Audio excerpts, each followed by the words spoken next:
Episode की starting में हमें ज़ूफेन की सोल फॉर्म और एक व्हाइट हेयर वाले बुड्ढे को दिखाया जाता है। ज़ूफेन की सोल से कहता है कि अब अगर तुमने एक कदम भी आगे बढ़ाया तो तुम वापस फिर कभी नहीं लौट पाओगे। तो ज़ूफेन की सोल उससे पूछती है कि आखिर ये कौन सी जगह है। तो बंदा उसे बताता है कि ये वो जगह है जहाँ पे की आत्माएं हमेशा के लिए खत्म हो जाती है। तो ज़ूफेन की सोल उससे पूछती है कि फिर आखिर मुझे कहाँ जाना चाहिए। बंदा उसे बताता है कि अभी के लिए तुम्हें यहीं पर इंतजार करना चाहिए। कहते ही वहाँ पे एक और आवाज गूंजती है जो कि कहती है कि 9 हमें आपके लौटने का इंतजार है। तो इस आवाज को सुन ज़ूफेन की सोल उससे पूछती है कि क्या वो तुम्हें बुला रहे हैं। तो व्हाइट बालों वाला बंदा कहता है कि हाँ। की सोल उससे कहती है कि तो फिर आप आखिर उसे जवाब क्यों नहीं दे रहे। तो बंदा कहता है कि वो मुझे सुन नहीं सकते और ना ही वो मुझे पलट करके जवाब देने की हिम्मत कर सकते। मैंने एक वादा किया था जिसे कि मैं पूरा करने में नाकामयाब रहा। मैं वापस नहीं जा सकता। हाँ, बिना किसी बात बिना किसी रास्ते के वापसी होना संभव नहीं है, बस सिवाय वहाँ के। इतना कहते हुए बंदा ज़ूफेन की सोल को एक दूसरी जगह की ओर इशारा करते हुए उसे बताता है कि यहाँ से जाने का सिर्फ वही एक रास्ता है और वहाँ सिर्फ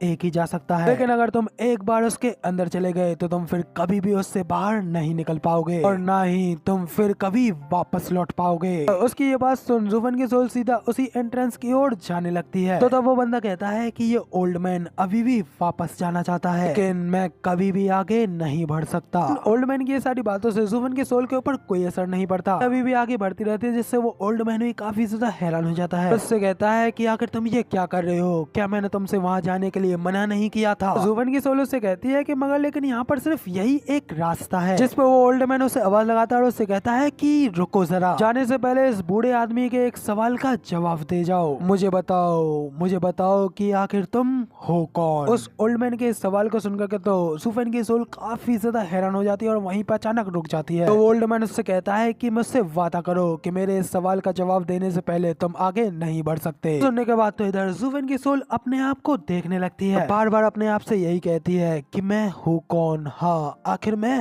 हूँ कौन। सोल को ये सब करते हुए देख करके वो ओल्ड मैन भी काफी ज्यादा निराश हो जाता है और मना करते हुए कहता है कि नहीं नहीं, ऐसा नहीं हो सकता। उसकी आत्मा का सार, उसका सोल एसेंस बहुत ही ज्यादा कमजोर हो गया है और अब वो पूरी तरीके से डिसइंटीग्रेट खत्म होने की कगार पे है। यहाँ तक कि अब तो उसका एक अंश भी नहीं बचा है। वो इतना कमजोर है कि यहाँ तक कि उसे अपना नाम भी याद नहीं है। सब खत्म हो गया, सब कुछ पूरी तरीके से खत्म हो गया। मैंने तुम सब लोगों को निराश किया है, अब पीछे हटने का कोई रास्ता नहीं रह गया। अब मुझे उसका पीछा करना होगा। वो बुड्ढा ये सब सोचते हुए पागल हो रहा होता है, जबकि ज़ूफेन की सोल भी अपने बारे में यही सोच रही होती है। हाँ, आखिर मैं हूँ कौन, मैं हूँ कौन, आखिर मुझे कुछ भी याद क्यों नहीं आ रहा कि आखिर मैं हूँ कौन। और तभी अचानक उस वॉइड में कहीं से गोल्डन एनर्जी अनलेस होने लगती है। तभी उस गोल्डन एनर्जी के वहाँ पे आते ही ज़ूफेन की सोल में भी अलग अलग हरकतें होने लगती हैं और जब जैसे ही वो गोल्डन एनर्जी उस वॉइड में पूरी तरीके से घुस आती है, उसकी एनर्जी ज़ूफेन की बॉडी के अंदर तेजी से घुसने लगती है। मगर फिर उसी के साथ में उसके माथे के ऊपर उसकी अशुरा ब्लू फ्लेम अपीयर हो जाती है। वहाँ पे अनलेस होते ही तेजी से रिएक्ट करते हुए ज़ूफेन की सारी बॉडी को अपनी अशुरा ब्लू फ्लेम में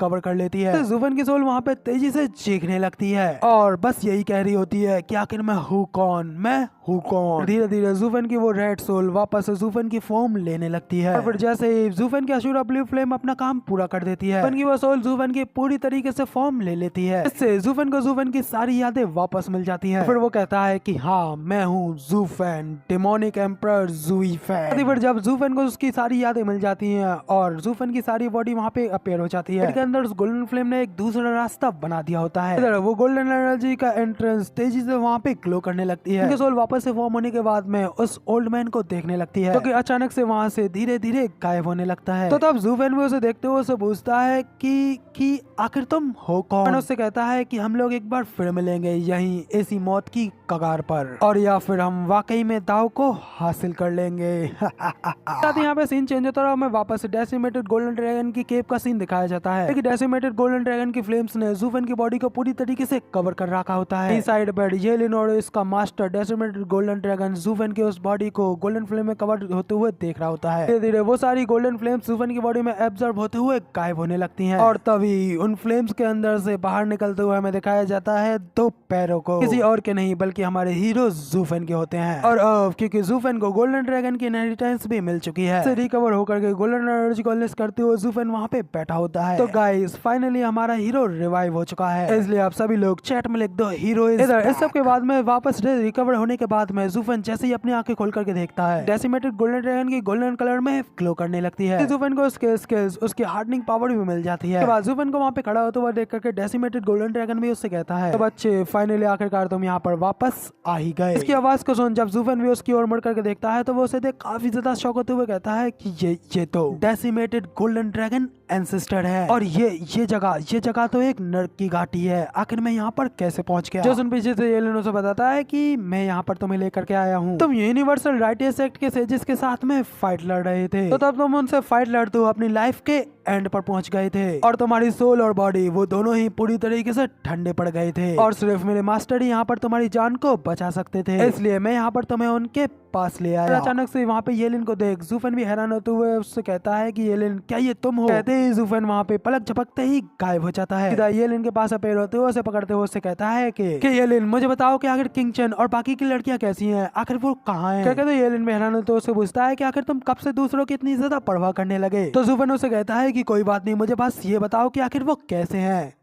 जब मैं वहाँ पे आया था तुम अकेले ही उन लोगों के साथ में फाइट लड़ रहे थे, तुम यूनिवर्सल राइटियस एक्ट के 100 लोगों को अकेले ही वहाँ पे रोके हुए थे। एंड पे तुम्हारी ऐसी हालत हो गई थी, जिसके बाद मैंने तुम्हारे ऊपर एक फेवर किया, मौजूद सभी लोगों को खत्म कर दिया ताकि वो लोग फिर दोबारा तुम्हारा पीछा न कर सके। तो जूफन सिर्फ उससे इतना कहता है कि बहुत अच्छे, तुमने बहुत अच्छा किया। लेकिन उससे कहता है कि यार तुम कितने ज्यादा रूड हो, क्या तुम इस सब के लिए मुझे एक सिर्फ थैंक यू भी नहीं कर सकते? डेसिमेटेड गोल्डन ड्रैगन भी जूफन से पूछता है कि बच्चे क्या वो लोग किसी तरीके से तुम्हारे से जुड़े हुए हैं? जूफन भी पूरी रेस्पेक्ट के साथ में उनसे कहता है कि हाँ ड्रैगन एंसेस्टर, उनमें मेरी एक वाइफ है। तो डेसिमेटेड गोल्डन ड्रैगन भी काफी ज्यादा हैरानगी के साथ में पहले तो जूफन को देखता है, फिर उससे कहता है कि बच्चे मैं तुम्हें एक वार्निंग दे दूं, उसके साथ में तुम्हारे जो भी रिश्ते हैं तुम उन सबको पहले ही तोड़ दो। अगर तुम वाकई में अपनी वाइफ की इतनी ही परवाह करते हो तो तुम्हें ना चाहते हुए भी उससे दूर रहना ही पड़ेगा। तुम्हें पता ही नहीं है कि तुम उसके वजह से एक इतने गहरे दलदल में फंस गए हो। क्योंकि जूफन भी हैरान होते हुए कहता है कि क्या? ड्रैगन एंसेस्टर पहले तो फिर से उसकी ओर घूर करके देखता है, फिर वो येलिन से कहता है कि येलिन हम दोनों को तुम यहाँ पर अकेले छोड़ दो, यहाँ से चले जाओ, क्योंकि कुछ बात है जो कि मुझे इस बच्चे से अकेले में करनी है। अपने मास्टर की बात सुनते हुए येलिन भी वहाँ से जाने के लिए रेडी हो जाता है। साथ ही डेसिमेटेड गोल्डन ड्रैगन अपने नाखून के साथ ही उस गुफा के स्पेस को वहीं पे फाड़ देता है, जिसे स्पेस के फटते ही उस गुफा से बाहर निकलने का रास्ता ओपन हो जाता है। ओपन होते ही येलिन भी अपनी मास्टर की बात को मानते हुए सीधा वहाँ से पीछे देखे बिना ही चला जाता है। वो गेट, वो रिफ्ट फिर से वापस सील हो जाती है। तो वह देख करके जूफन भी ड्रैगन एंसेस्टर से पूछता है कि आखिर यहाँ पर ये सब क्या चल रहा है, आखिर आपका इस सब को कहने का क्या मतलब है? एंसेस्टर ठीक जूफन के फेस के सामने आ जाता है और उससे कहता है कि जवाब देने से पहले तुम्हें पहले मुझसे हॉनेस्ट होना होगा, इसलिए अब ईमानदारी से बताओ कि आखिर तुम वाकई में हो कौन, और आखिर इतना ज्यादा यंग होने के बावजूद तुम्हारे पास में इतनी सारी लेगेसीज कहाँ से आई? ड्रैगन एंसेस्टर के इस सवाल के ऊपर जब जूफन हेजिटेट करते हो उनका कोई जवाब नहीं दे पाता। ड्रैगन एंसेस्टर उसके ऊपर अपनी एक खतरनाक दहाड़ मारते हैं, बोलो वरना एक दिन तुम्हें इसके लिए पछताना होगा, और फिर ये मत कहना कि मैंने तुम्हें इसकी चेतावनी नहीं दी। तो जूफन भी थोड़ा घबराते हुए अपने मन में कहता है चीत में अब मेरे पास में इसके साथ में नेगोशिएट करने के लिए कुछ भी नहीं है, तो वैसे भी मैं मेरे बारे में पहले ही कुनपेंग को काफी कुछ बता चुका हूँ, अब इस ड्रैगन एंसेस्टर को भी वो सब कुछ बता देने से मुझे कोई ज्यादा फर्क नहीं पड़ेगा। अब मैं तो बस सिर्फ ये जानना चाहता हूँ कि आखिर ड्रैगन एंसेस्टर ने मुझे ये ऑर्डर क्यों दिया है कि मुझे खुद से बाकी के सभी लोगों से दूरी बनाए रखना है, यहाँ तक कि किंग चेन से भी। ये सब कुछ सोचते हुए फिर जूफन ड्रैगन एंसेस्टर से पूछता है कि क्या इस सब का संबंध मेरे पिछले जीवन से है? इसके बाद में वो अपनी पिछली पूरी कहानी ड्रैगन एंसेस्टर को सुना देता है कि वो कौन है और कहां से आया और कैसे उसे इतनी सारी इनहेरिटेंस मिली। सुनने के बाद में ड्रैगन एंसेस्टर भी जूफन से कहता है कि बच्चे हमारे साथ में इतनी सारी विचित्र परिस्थितियों को घटना भी काफी ज्यादा अद्भुत है, तुम्हें पता होना चाहिए कि उन सभी में से एक लेगेसी को भी पाना एक सपने की तरह है, लेकिन फिर भी तुम्हारे पास में तो अकेले ही वो सभी के सभी लेगेसीज है। कांग्रेचुलेशन स्पेशली तौर पर तो 970 की लेगेसी के लिए, उसकी उन डेवियस कलाओं की वजह से ही तुम्हें इतनी पुरानी दुश्मनी के बावजूद बदला लेने का एक और मौका मिला है, लौटने का एक और मौका तुम्हारे इन कुशलताओं की तो मैं भी प्रशंसा करता हूँ। तो ड्रैगन एंसेस्टर के मुंह से खुद के लिए तारीफ सुनता हुआ देख करके तो जूफन भी स्माइल करता है, लेकिन बच्चे तुम्हारे पास में भले ही कितना भी ज्यादा अच्छा भाग्य क्यों ना हो, जब तुम्हें वाकई में इसकी सबसे ज्यादा जरूरत होगी तो तब ये तुम्हारा हाथ छोड़ देगा। मैं पहले ही उस बूढ़े कुनपेंग ने धोखा दिया है और अब तुम यहाँ पर मेरे साथ फंस गए। जीवन भय और निरंतर निराशा के लिए डेस्टिन्ड है, और इस डेस्टिनी के रहते तुम्हारा जीवन कभी भी किसी भी अगले पल खत्म हो सकता है। तो जूफन भी घबराते हुए कहता है कि कि आखिर इस सब का क्या मतलब है। एंसेस्टर उससे कहते हैं कि चलो मैं शुरुआत करता हूँ प्राचीन काल एंसेस्टर पीरियड से। प्राइमोडियल केओस का वो समय जब ये दुनिया अपनी शेप ले रही थी। इस वक्त हमारी जिंदगी ने भी फॉर्म लिया 5 प्राइमल एबिलिटीज के साथ में। जहाँ भी जाया करते थे स्पिरिचुअल बीस्ट हमें अपना किंग माना करते थे। इंसान तो हम तक पहुँचने के लायक भी नहीं थे। अगर हम 5 ग्रेट सीक्रेट बीस्टों का इंटरेस्ट तो सिर्फ एक दूसरे के ही अंदर था। हम सभी बस एक दूसरे के साथ में लड़ करके यही जानना चाहते थे कि हम 5 में से कौन सुप्रीम है और इस पूरी दुनिया में कौन सबसे ज्यादा शक्तिशाली है जिसका कि राज सबके ऊपर चलेगा। पर इस सबका कोई फायदा नहीं था। हम लोगों की फाइट कभी खत्म नहीं हुआ करती थी। ऐसे कोई कभी एक दूसरे से पूरी तरीके से नहीं जीत पाया। इंसानों को तो तब हम अपने खाने के अलावा और किसी नजर से नहीं देखा करते थे। आज की तरह कुछ मिलियन सालों तक हमने अपनी जिंदगी मौज में काटी। हम हमेशा एक दूसरे के साथ में फाइट लड़ते रहे और हम में से कोई भी विनर नहीं निकला और हम में से कोई भी एक दूसरे का रूलर नहीं बन पाया। और वो कुन पेंग, वो ओल्ड गीजर, भले ही उसकी जेंटल केओस फ्लेम यिन और यान को हार्मोनाइज कर सके, इसके कारण ही वो इतना ज्यादा चालाक और दूर था कि वो हम सभी लोग अपने बातों के जालों में फंसा लिया करता था। क्योंकि वो हम चारों के बीच के झगड़ों में आकर के हम चारों के झगड़ों को सुलझा दिया करता था। इसलिए हम उसकी बात एक दोस्त की तरह मान लिया करते थे। इस सब चीज से भी वो हम 5 ग्रेट सीक्रेट बीस्टों का लीडर होने से काफी ज्यादा दूर था कि हम में से कोई भी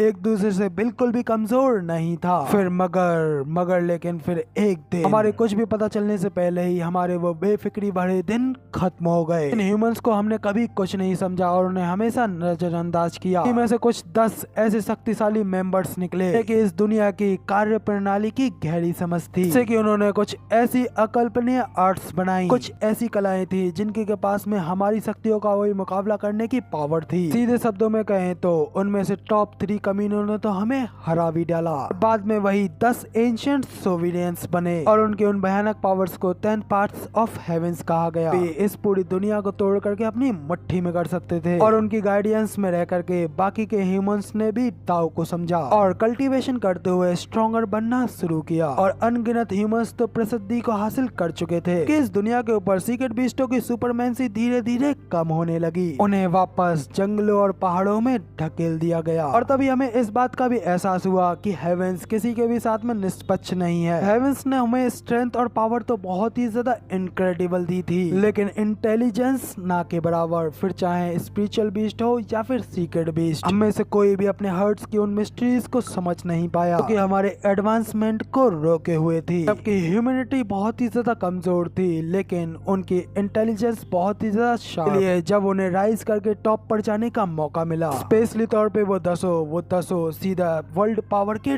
टॉप पर पहुंच गए। बाय द वे बच्चे, तुम्हारे पास में पैट्रियार्क डीमन, ब्लड डीमन की डीमन आर्ट भी है। हमारे पास में उसके ब्लडी बेबी की इनहेरिटेंस भी है, लेकिन ये सिर्फ उधार ली हुई शक्तियां हैं। ये तुम्हें टॉप पर नहीं पहुंचा सकती। तुम्हें पता है कि पैट्रियार्क ब्लड डीमन आखिर क्यों सिर्फ सेंटर स्टेज पर ही फंसा रह गया और सोविलियंस ने उसे अवॉइड क्यों कर दिया? डीमन कहता है कि ऐसा इसलिए क्योंकि वो कुछ ज्यादा ही शो ऑफ किया करता था और सोविलियन स्टेज तक पहुंचने से पहले ही मारा गया। ड्रैगन एंसेस्टर उससे कहते हैं कि क्या तुम भी अफवाहों के ऊपर यकीन कर रहे हो? बच्चे, एक आउटस्टैंडिंग एक्सपर्ट अपनी जिंदगी को एक ट्रेजर की तरह संभाल के रखता है। जितनी ज्यादा उसकी कल्टीवेशन बढ़ती है उतनी ही ज्यादा वो उसकी परवाह करता है, क्योंकि कल्टीवेशन एडवांस करने में सदियां लग जाती हैं। तो फिर आखिर कौन दिखावा करने की हिम्मत करेगा, ये जानते हुए भी कि वो अभी सेंटर स्टेज पे है। चाहे वो कितना भी ज्यादा स्ट्रॉन्ग क्यों ना हो, लेकिन फिर भी सोविलियन के अगेंस्ट खड़ा होना सुसाइड करने जैसा है। ड्रैगन एंसेस्टर की ये सारी बातें सुनकर के तो ज़ूफेन भी अपने मन में कहता है कि हाँ, ये बिल्कुल सच है। अगर मैं पैट्रियार्क ब्लड डीमन की जगह पर होता तो मैं फ्लेक्स करने के लिए अपनी ताकत दिखाने से पहले सोविलियन स्टेज में जाना पसंद करता। ड्रैगन एंसेस्टर उससे कहते हैं कि ऐसा इसलिए था क्योंकि हेवेंस तक पहुंचने के सिर्फ 10 ही मार्ग सीमित हैं और उन सभी का हिसाब किताब है। एक मार्ग का ऊपर उठने के लिए दूसरे का नीचे गिरना उतना ही आवश्यक है। यही कारण है कि पैट्रियार्क ब्लड डीमन हमेशा खतरे के साए में रहा करता था और सोविलियंस को चुनौती देता रहा करता था और इसी चीज का अंत उसके पतन का कारण बना। और सीक्रेट डोमेन के एक्स डिमोनिक एम्परर होने के नाते इन सभी चीजों के लिए तुम्हारा दृष्टिकोण काफी ज्यादा बड़ा होना चाहिए। तो क्या तुमने इस सब के बारे में कभी नोटिस नहीं किया कि इस दुनिया की सभी के सभी स्किल्स, सभी की सभी आर्ट्स की जड़ सिर्फ और सिर्फ वो 10 ही पाथ्स होते हैं? तो सबको सुनकर तो ज़ूफेन भी हैरान होता हुआ कहता है कि इसका मतलब तो सिस्टर कहते हैं कि हाँ बिल्कुल सही, जब तक वो 10 सोविनियंस जिंदा रहेंगे तब तक ह्यूमैनिटी चाहे कितनी भी ज्यादा कल्टीवेशन क्यों न कर ले, तो कभी भी उन ऊंचाइयों तक नहीं पहुंच पाएंगे। ये इस दुनिया का अटूट सत्य है, यही इस दुनिया का संतुलन है, जिस बैलेंस को बनाए रखने के लिए हेवेंस एक टाइम पर अल्टीमेट एक्सपर्ट्स की सीमाओं पर लिमिट लगाए रखता है। हेवेंस के वो 10 पार्ट्स अभी भी बैलेंस में हैं, इसलिए एक और मार्ग तभी ऊपर उठ सकता है जब दूसरा गिर जाएगा, वरना तो इस दुनिया के सभी प्राणी इन्हीं 10 पार्थों पर घूमते रहेंगे और उन्हें उनसे कोई भी मुक्ति नहीं मिलेगी। जुवन भी हैरान होते हुए कहता है कि क्या इसका मतलब सभी के सभी कल्टीवेटर सेंट स्टेज पर ही फंसे रहेंगे? तो ड्रैगन एंसेस्टर कहते हैं कि ये जरूरी नहीं है, जैसा कि मैंने कहा अगर कोई उनमें से गिरेगा तो तभी कोई दूसरा ऊपर राइज करेगा। ह्यूमन कल्टीवेटर्स दाव को समझने के लिए कल्टीवेट करते हैं कि वो शिखर तक पहुंच सकें, जहां पे वो अपनी खुली आंखों से इस वर्ल्ड के नेचर को देख सकें, और सिर्फ ज्यादातर कल्टीवेटर्स ही इन 10 पाथों के अंदर आ जाते हैं और उनका भविष्य इन्हीं पाथों में फंसा रह जाता है। लेकिन इन 10 पाथों से अलग अपना खुद का ही एक अलग पाथ बना करके ही अपने आप में ही एक राइट सोविडियन बन जाते हैं। लेकिन फिर हेवेंस के विल के हिसाब से एक के राइज होने पर दूसरे का गिरना तो तय है, इसलिए जब पैट्रियार्क ब्लड डीमन ने सोविडियंस को चैलेंज किया, ये समझ करके कि उसका ब्लड पाथ बाकी के पाथों से अलग है, ऐसा नया पाथ जिसने कि सोविडियंस के सिंहासन को हटाने की अनुमति दी, लेकिन अनफॉर्चुनेटली वो दुर्भाग्य से अलग था। बनाया वो ब्लड पाथ भी 9 सेनेटरी के पाथ के अंदर ही आया करता था, इसी वजह से वो अपने पूरे जीवन सेंट स्टेज पर ही फंसा रह गया। हाँ, उसका ब्लडी बेबी काफी ज्यादा अमेजिंग था, लेकिन फिर भी वो सिर्फ एक स्किल थी, उसकी कल्टीवेशन कभी भी सोविडियंस की उन असीम पावरों तक नहीं पहुंच सकती थी। इधर ये सब कुछ सुनने के बाद में जुवन भी काफी ज्यादा हैरान हो, तो अपने मन में कहता है कि अब मुझे समझ में आया, आखिर इतनी सालों के बावजूद भी उन 10 सोविडियंस के अलावा कोई और नया सोविडियन सामने नहीं आया। आगे बढ़ने की कोशिश करेंगे वो सेंट स्टेज से आगे नहीं पहुंच पाएंगे। फिर गोल्डन ड्रैगन उससे कहता है कि जैसा कि मैंने कहा ऐसा होना नेसेसरी नहीं है, क्योंकि जब कभी भी उनमें से एक गिरेगा तभी दूसरा राइज कर पाएगा। डाओ को कॉम्प्रीहेंड करने के लिए अपने आप को कल्टीवेट करती है, वो कल्टीवेट करते हुए उस ऊंचाई तक पहुंच पाए जहाँ जाकर के वो दुनिया के नेचर को अपनी खुली आंखों से देख सके। ज्यादातर उन सभी लोगों के कल्टीवेटिंग मेथड्स उन्हीं 10 सोविडियंस के पाथ के अंदर आते हैं, उनका फ्यूचर भी उन्हीं की मुट्ठी में आकर के पिस जाता है। अगर कोई उनसे बाहर अपना खुद का एक नया पाथ बनाए तो उसे खुद में एक नया सोविडियन बनने का राइट मिल जाता है, लेकिन हेवेंस की खुद के विल है, इसलिए जब एक राइज करता है तो एक को फॉल तो करना ही पड़ेगा, इसलिए एक के उठने के लिए दूसरे को तो गिरना ही पड़ता है। पैट्रियार्क ब्लड डीमन को लगता था कि उसका बनाया हुआ ब्लड पाथ बाकी के 10 सोविडियंस के पाथों से अलग है, जिससे उसे लगता था कि अब उसे 10वें सोविडियन का थ्रोन मिल जाएगा, लेकिन अनफॉर्चुनेटली उससे गलती हो गई, क्योंकि उसका बनाया हुआ वो ब्लड पाथ भी 9 सेनेटरीज के ही पाथ के अंदर आता था, तो उसे आगे बढ़ने से बांध दिया गया और वो हमेशा अपनी जिंदगी भर सेंट स्टेज पर ही रहा। हाँ, भले ही उसका ब्लडी बेबी काफी ज्यादा अमेजिंग था, लेकिन वो सिर्फ एक स्किल ही था, उसकी कल्टीवेशन तो कभी सोविडियंस के उन हायर पावर्स तक नहीं पहुंच पाए जिनके के वो मजा लेते हैं। सब सुनजुवन भी अपने मन में कहता है कि अब मुझे पता चला कि आखिर क्यों अब तक कोई नया सोविडियन नहीं बन पाया, भले ही वो 10 सोविडियंस मौजूद ना भी हो, तब भी उनके सोविडियन पद के ऊपर बैठने से पहले उनके उस पाथ को पूरी तरीके से कॉम्प्रीहेंड करना होगा, ताकि वो उनके उस साम्राज्य का मुखिया बन सके। इस योग्यतापूर्ण दुनिया के अंदर शायद ही किसी के पास में इतनी ज्यादा क्वालिफिकेशन होगी। सोविडियन स्टेज तक पहुंचने का रास्ता वाकई में बेहद ही ज्यादा डिफिकल्ट है। अब इधर जुवन को इस सब बातों में इतने ज्यादा सोचता हुआ देख करके गोल्डन ड्रैगन भी हंसते हुए उससे कहता है कि बच्चे, तुम्हें लगता है कि ये रास्ता बहुत ही ज्यादा मुश्किल है, लेकिन तुम फिर से गलत हो। हम 5 ग्रेट सीक्रेट बीस्ट और 10 सोविडियंस और उनकी वो सोविडियन स्टेज, वो सब कुछ अतीत में है। हम सभी को तो वास्तव में जिस बात की परवाह है वो ये है कि सोविडियन स्टेज के दौर में भी हम सभी लोग इस दुनिया के लिए खिलौने के अलावा और कुछ भी नहीं थे। इस दुनिया पर डोमिनेंस के लिए हम लोग निरंतर खतरे में हैं। मायने में तो हम लोग इस दुनिया के ऊपर हावी होने में पूरी तरीके से असमर्थ हैं। हेवेंस तक पहुंचने के वो 10 मार्ग भले ही देखने में अटल लगे, लेकिन वो भी पूरी तरीके से खतरे से खाली नहीं है, कि उन्हें भी एक दूसरे से रिप्लेस हो जाने का रिस्क रहता है। इसलिए हम लोग और हायर स्टेज तक पहुंचने के लिए कोशिश करते रहा करते थे, जिससे उन ग्रेट इवेंट्स की अगली सीरीज का जन्म हुआ, और इसी में तुम्हारी फेथ, तुम्हारा भविष्य भी शामिल है। ह्यूमैनिटी अंतर्दृष्टि इनसाइट के ऊपर फोकस्ड है, और अपने आप को एडवांस करने के लिए उन्हें स्टेजेस से गुजरना होता है, जबकि सीक्रेट बीस्ट पावर्स पर निर्भर होते हैं। इसलिए उन्हें एडवांस करने के लिए अधिक पावर्स को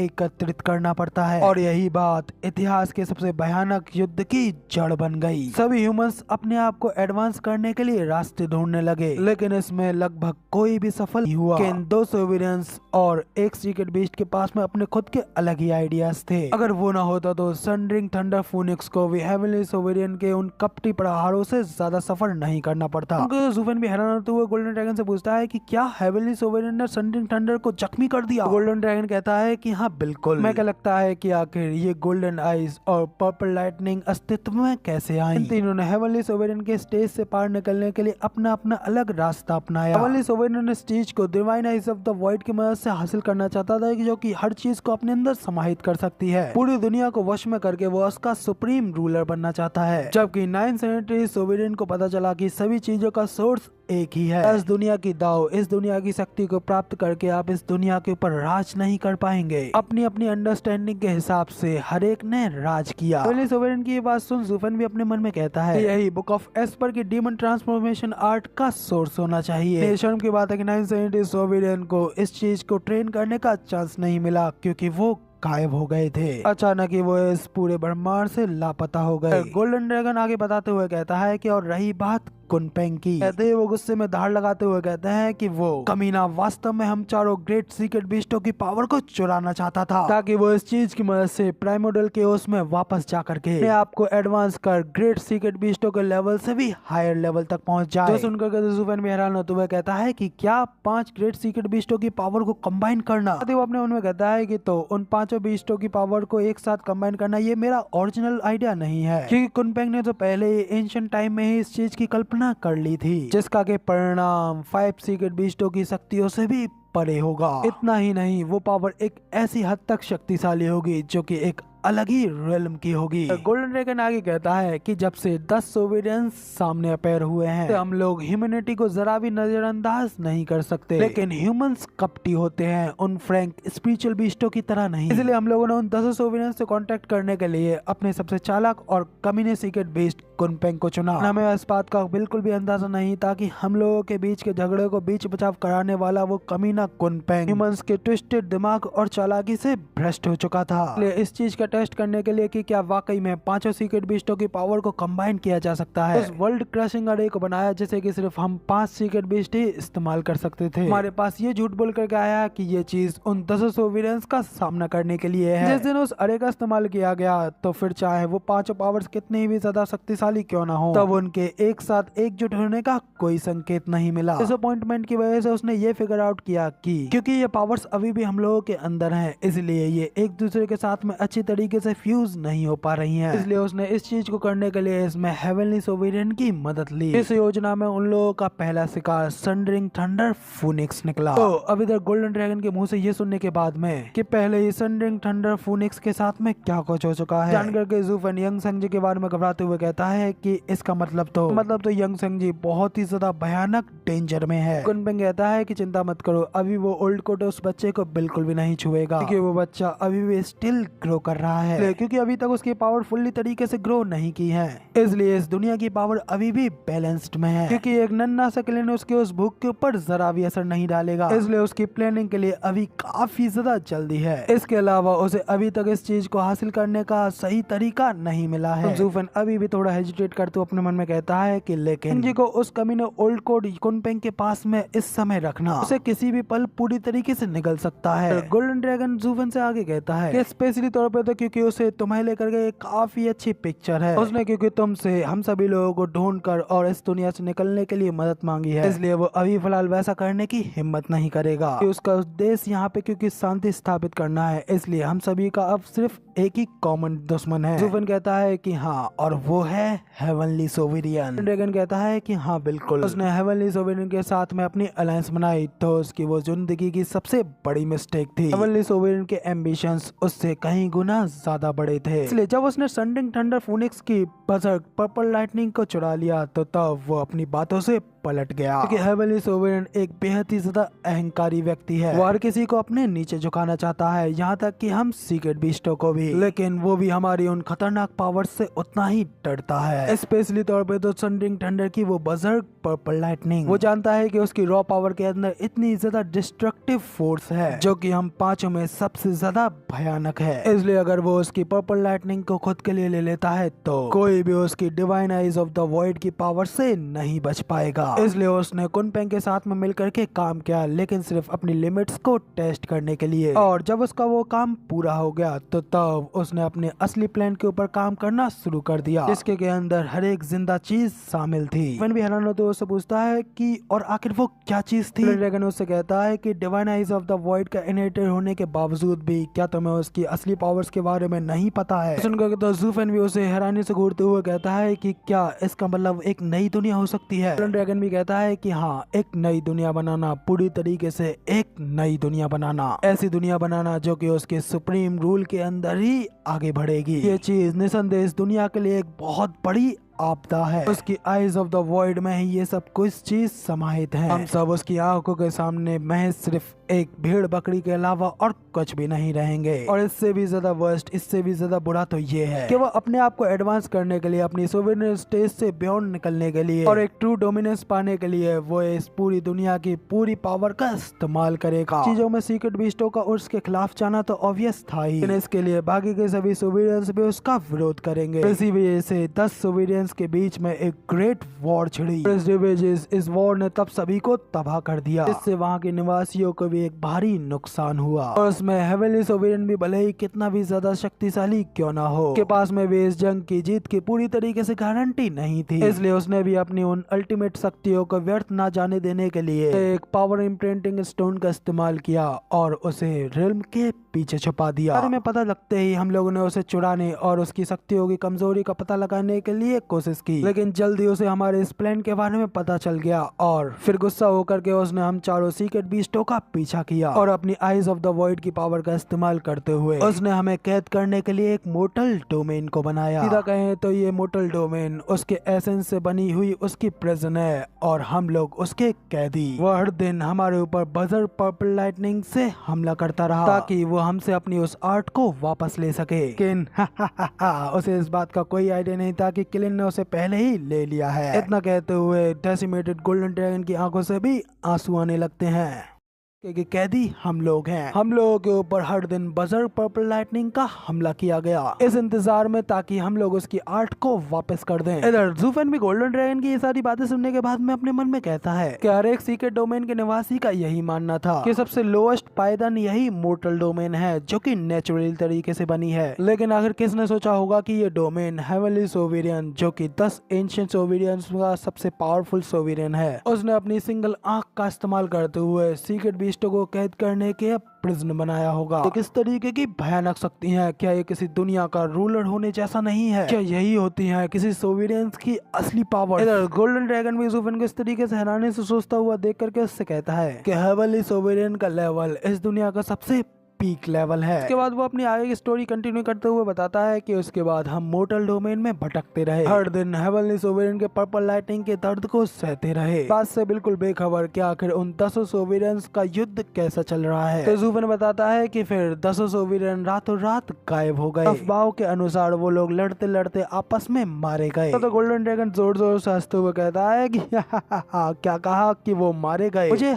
हंसी आ रही है, भले ही बाकी के गिर सकते हैं लेकिन वो कमीना हेवनली सोवेरियन वो कभी नहीं गिर सकता। आखिर इस जेल के बारे में क्या ये अभी तक पूरी तरीके से खड़ी नहीं है? तो ज़ूफेन भी हैरान होते हुए कहता है कि क्या ये मोर्टल डोमेन तब तक खड़ी है जब तक कि हेवनली सोवेरियन जिंदा है? तो गोल्डन ड्रैगन भी कहता है कि मुझे भी इस बारे में पक्का पता नहीं है, लेकिन ये मोर्टल डोमेन तो उसने अपनी आइज ऑफ द वॉइड की पावर से ही बनाई है। मुझे नहीं पता है कि उसके खत्म हो जाने के बाद में ये दुनिया भी गायब हो जाएगी या नहीं, लेकिन मैं अब भी इसे महसूस कर सकता हूँ, फील कर सकता सकता हूँ इस दुनिया के ऊपर उसकी उन आंखों की पियर्सिंग शक्तियों को, ये देखने के लिए क्या अब भी हमारे ऊपर उस पर्पल लाइटनिंग का हमला हो रहा है। तो ज़ूफेन भी काफी ज्यादा हैरान हो तो उससे पूछता है कि आखिर तुम्हारे कहने का क्या मतलब है, क्या हेवनली सोवेरियन शुरुआत से ही इस जगह के ऊपर अपनी नजर रख रहा है। तो गोल्डन ड्रैगन कहता है कि शायद ना भी देखे, क्योंकि यहाँ सब कुछ उसकी ही मुट्ठी में है। ठीक उसी तरह जैसे कि वो अपने नेचर के हिसाब से अपनी खुद की नई दुनिया बनाना चाहता था, बिल्कुल उसी तरह यहाँ के लोग भी उसके इच्छा के अधीन ही हैं। जैसे कि इस दुनिया के लॉज हो या फिर 10 पार्ट्स ऑफ हेवन हो, वो सभी के सभी एक्सपर्ट्स की संख्या लिमिटेड है। वो बिल्कुल इस दुनिया के एक ओवरलॉर्ड, एक भगवान की तरह है, जो कि स्ट्रॉन्ग कल्टीवेटर्स के ऊपर दबाव डाल रहा है। बच्चे, तुम सीक्रेट डोमेन से यहाँ आए हो, लेकिन क्या तुमने कभी किसी के बारे में सुना है इस मोर्टल डोमेन की बंदिशों को तोड़ सीक्रेट डोमेन तक जा पाया हो? तो ज़ूफेन भी कहता है कि मैंने कभी इस बारे में इस तरीके से नहीं सोचा है, लेकिन इस मोर्टल डोमेन की स्पिरिचुअल एनर्जी बहुत ही ज्यादा कम है, इसलिए शायद ये काफी ज्यादा हार्ड। ना कहते ही ज़ूफेन काफी ज्यादा शॉक हो जाता है और कहता है कि क्या इसका मतलब ये है? तो गोल्डन ड्रैगन भी उसे कहता है कि हाँ बिल्कुल सही, तुम बिल्कुल समझ गए। इस मोर्टल डोमेन में हेवनली सोवेरियन की बनाई इस दुनिया में ना सिर्फ कल्टीवेटर्स की पावर्स को सप्रेस किया जाता है, बल्कि कोई भी इस दुनिया को छोड़ करके यहाँ से जा नहीं सकता, क्योंकि अगर सचमुच कोई आउटस्टैंडिंग जीनियस बाहर निकल करके आता है तो हेवनली सोवेरियन का क्रोध उसके ऊपर बरसेगा, तो उसे उसके लिए बहुत ही ज्यादा सफर करना होगा। एंड पर ये दुनिया कुछ भी नहीं है, सिर्फ और सिर्फ हेवनली सोवेरियन की नई दुनिया बनाने के टेस्टिंग ग्राउंड के अलावा, क्योंकि वही इस पूरी जगह का ओवरलॉर्ड है और एंड पर हम तो बस गिनी पिग हैं जिनके के ऊपर वो प्रयोग कर रहा है। सिंपली सीधा सीधा यहाँ के एक भगवान की तरह है, क्योंकि किसी भी एक्सपर्ट की क्षमताओं से बिल्कुल परे है। ड्रैगन भी ज़ूफेन से कहता है कि किसी भी भगवान के पास में दुनिया के लॉस बनाने की शक्ति नहीं है, लेकिन इस मोर्टल डोमेन में हेवनली सोवेरियन एक ऐसे टेंटामोन क्रिएटर की तरह है जिसके के कंट्रोल में इस दुनिया की हर चीज है। यही उसकी divine eyes of the void की सबसे ग्रेटेस्ट एबिलिटी है, जो कि है बिल्कुल एक नई दुनिया को बना पाना। के बाद में तो ज़ूफेन भी थोड़ा घबराते हुए अपने मन में कहता है कि वाकई में 10 एंशिएंट सोवेरियंस की पावर्स तो ट्रूली अनइमेजिनेबल हैं, और ये कहने की तो जरूरत ही नहीं है कि बाकी के सोवेरियंस भी साधारण से बीइंग नहीं होंगे। सोचने के बाद में फिर ज़ूफेन गोल्डन ड्रैगन से कहता है, ड्रैगन एंसेस्टर, मैं भी ये देख पा रहा हूँ कि आप भी अपने इस जगह को पूरी तरीके से अपने कंट्रोल में रख पा रहे हैं। यहाँ इस जगह के ऊपर बिल्कुल भी कोई बर्जर पर्पल लाइटनिंग आपके ऊपर नहीं पड़ रही है। ये एलियन भी जब चाहे यहाँ से आ जा सकता है। यहाँ से निकलना तो आपके लिए काफी ज्यादा आसान होना चाहिए ना, या फिर आप शायद हेवनली सोवेरियन के डर से इस चीज को टाल रहे हो। गोल्डन ड्रैगन भी कहता है कि हाँ, मैं इस बात के लिए पूरी तरीके से श्योर नहीं हूँ कि सोवेरियंस के साथ में वैसा ही हुआ जैसा कि तुमने कहा है, और इसमें तो हेवनली सोवेरियन भी शामिल है। हो सकता है कि वो बुरी तरीके से यहाँ पे घायल हो, लेकिन फिर भी वो अभी भी इस मोर्टल डोमेन का मालिक है। वो भले ही तुम जैसी कमजोर चींटियों को इधर उधर भटकते हुए नजरअंदाज कर दे, निश्चित रूप से उसकी नजरें हम जैसे सीक्रेट बीस्टों की हर एक हरकत पे होगी, स्पेशली तौर पे तो अब जब उसने मोर्टल डोमेन के ऊपर अपनी पूरी तैयारियां कर ली हैं। बहुत पहले उसने स्वॉर्ड सोवेरियन के साथ में मिलकर के मोर्टल डोमेन को गार्ड करने के लिए 5 सीक्रेट वेपन्स बनाए थे। इस पल भी वो स्वॉर्ड्स हमारी निकली एनर्जी को सेंस कर लेंगी, उसी पल वो उन 5 खदानों को सुखा देंगी और यहाँ पर हमें खत्म करने के लिए आ जाएंगी, क्योंकि ये जगह मोर्टल डोमेन है divine eyes of the void के सप्रेशन के अंदर। तो इसी कारण सीक्रेट डोमेन के कंपैरिजन में हमारी पावर्स यहाँ बहुत ही ज्यादा कम है। इसी वजह से हम लोग उन तलवारों को पूरी तरीके से ब्लॉक नहीं कर पाएंगे। पहले ही उन 5 में से एक तलवार मिल चुकी है जिसने कि तुम्हें एक्सेप्ट कर लिया है। उनको तो ज़ूफेन काफी ज्यादा हैरान होते हुए कहता है कि क्या मोर्टल डोमेन की 5 जगहों के डिफेंडिंग सीक्रेट वेपन्स, वो भी हेवनली सोवेरियन और स्वॉर्ड सोवेरियन का हाथों तुम्हें खत्म करने के लिए बनाए गए हैं? ड्रैगन भी कहता है कि हाँ, उन 10 सोवेरियंस में से स्वॉर्ड सोवेरियन वेपन को रिफाइनिंग करने में स्पेशलाइज्ड था। जब हेवनली सोवेरियन का उसे साथ मिला तो उसने ये कर दिखाया। इसलिए जब हेवनली सोवेरियन ने इस जगह को बनाया तब स्वॉर्ड सोवेरियन ने इस जगह पर कई सारी अरेज बिछाई, और अब भले ही हम कई सालों से पर्पल लाइटनिंग के टॉर्चर से बच रहे हैं, लेकिन फिर भी हम इस जगह को छोड़ करके यहाँ से बाहर नहीं निकल सकते, क्योंकि इस मोर्टल डोमेन जो कि हमारी जेल है, तो उस जेल के जेलर वो 5 सीक्रेट वेपन्स हैं जिनके रहते हमारे पास भागने की कोई जगह नहीं है। सुनने के बाद में तो ज़ूफेन भी सेकंड माइंड के उस बात को याद करते हुए अपने मन में कहता है, ओ तो अब मुझे समझ में आया कि आखिर क्यों divine eyes of the void ने उस सीक्रेट वेपन को इतनी आसानी से अपने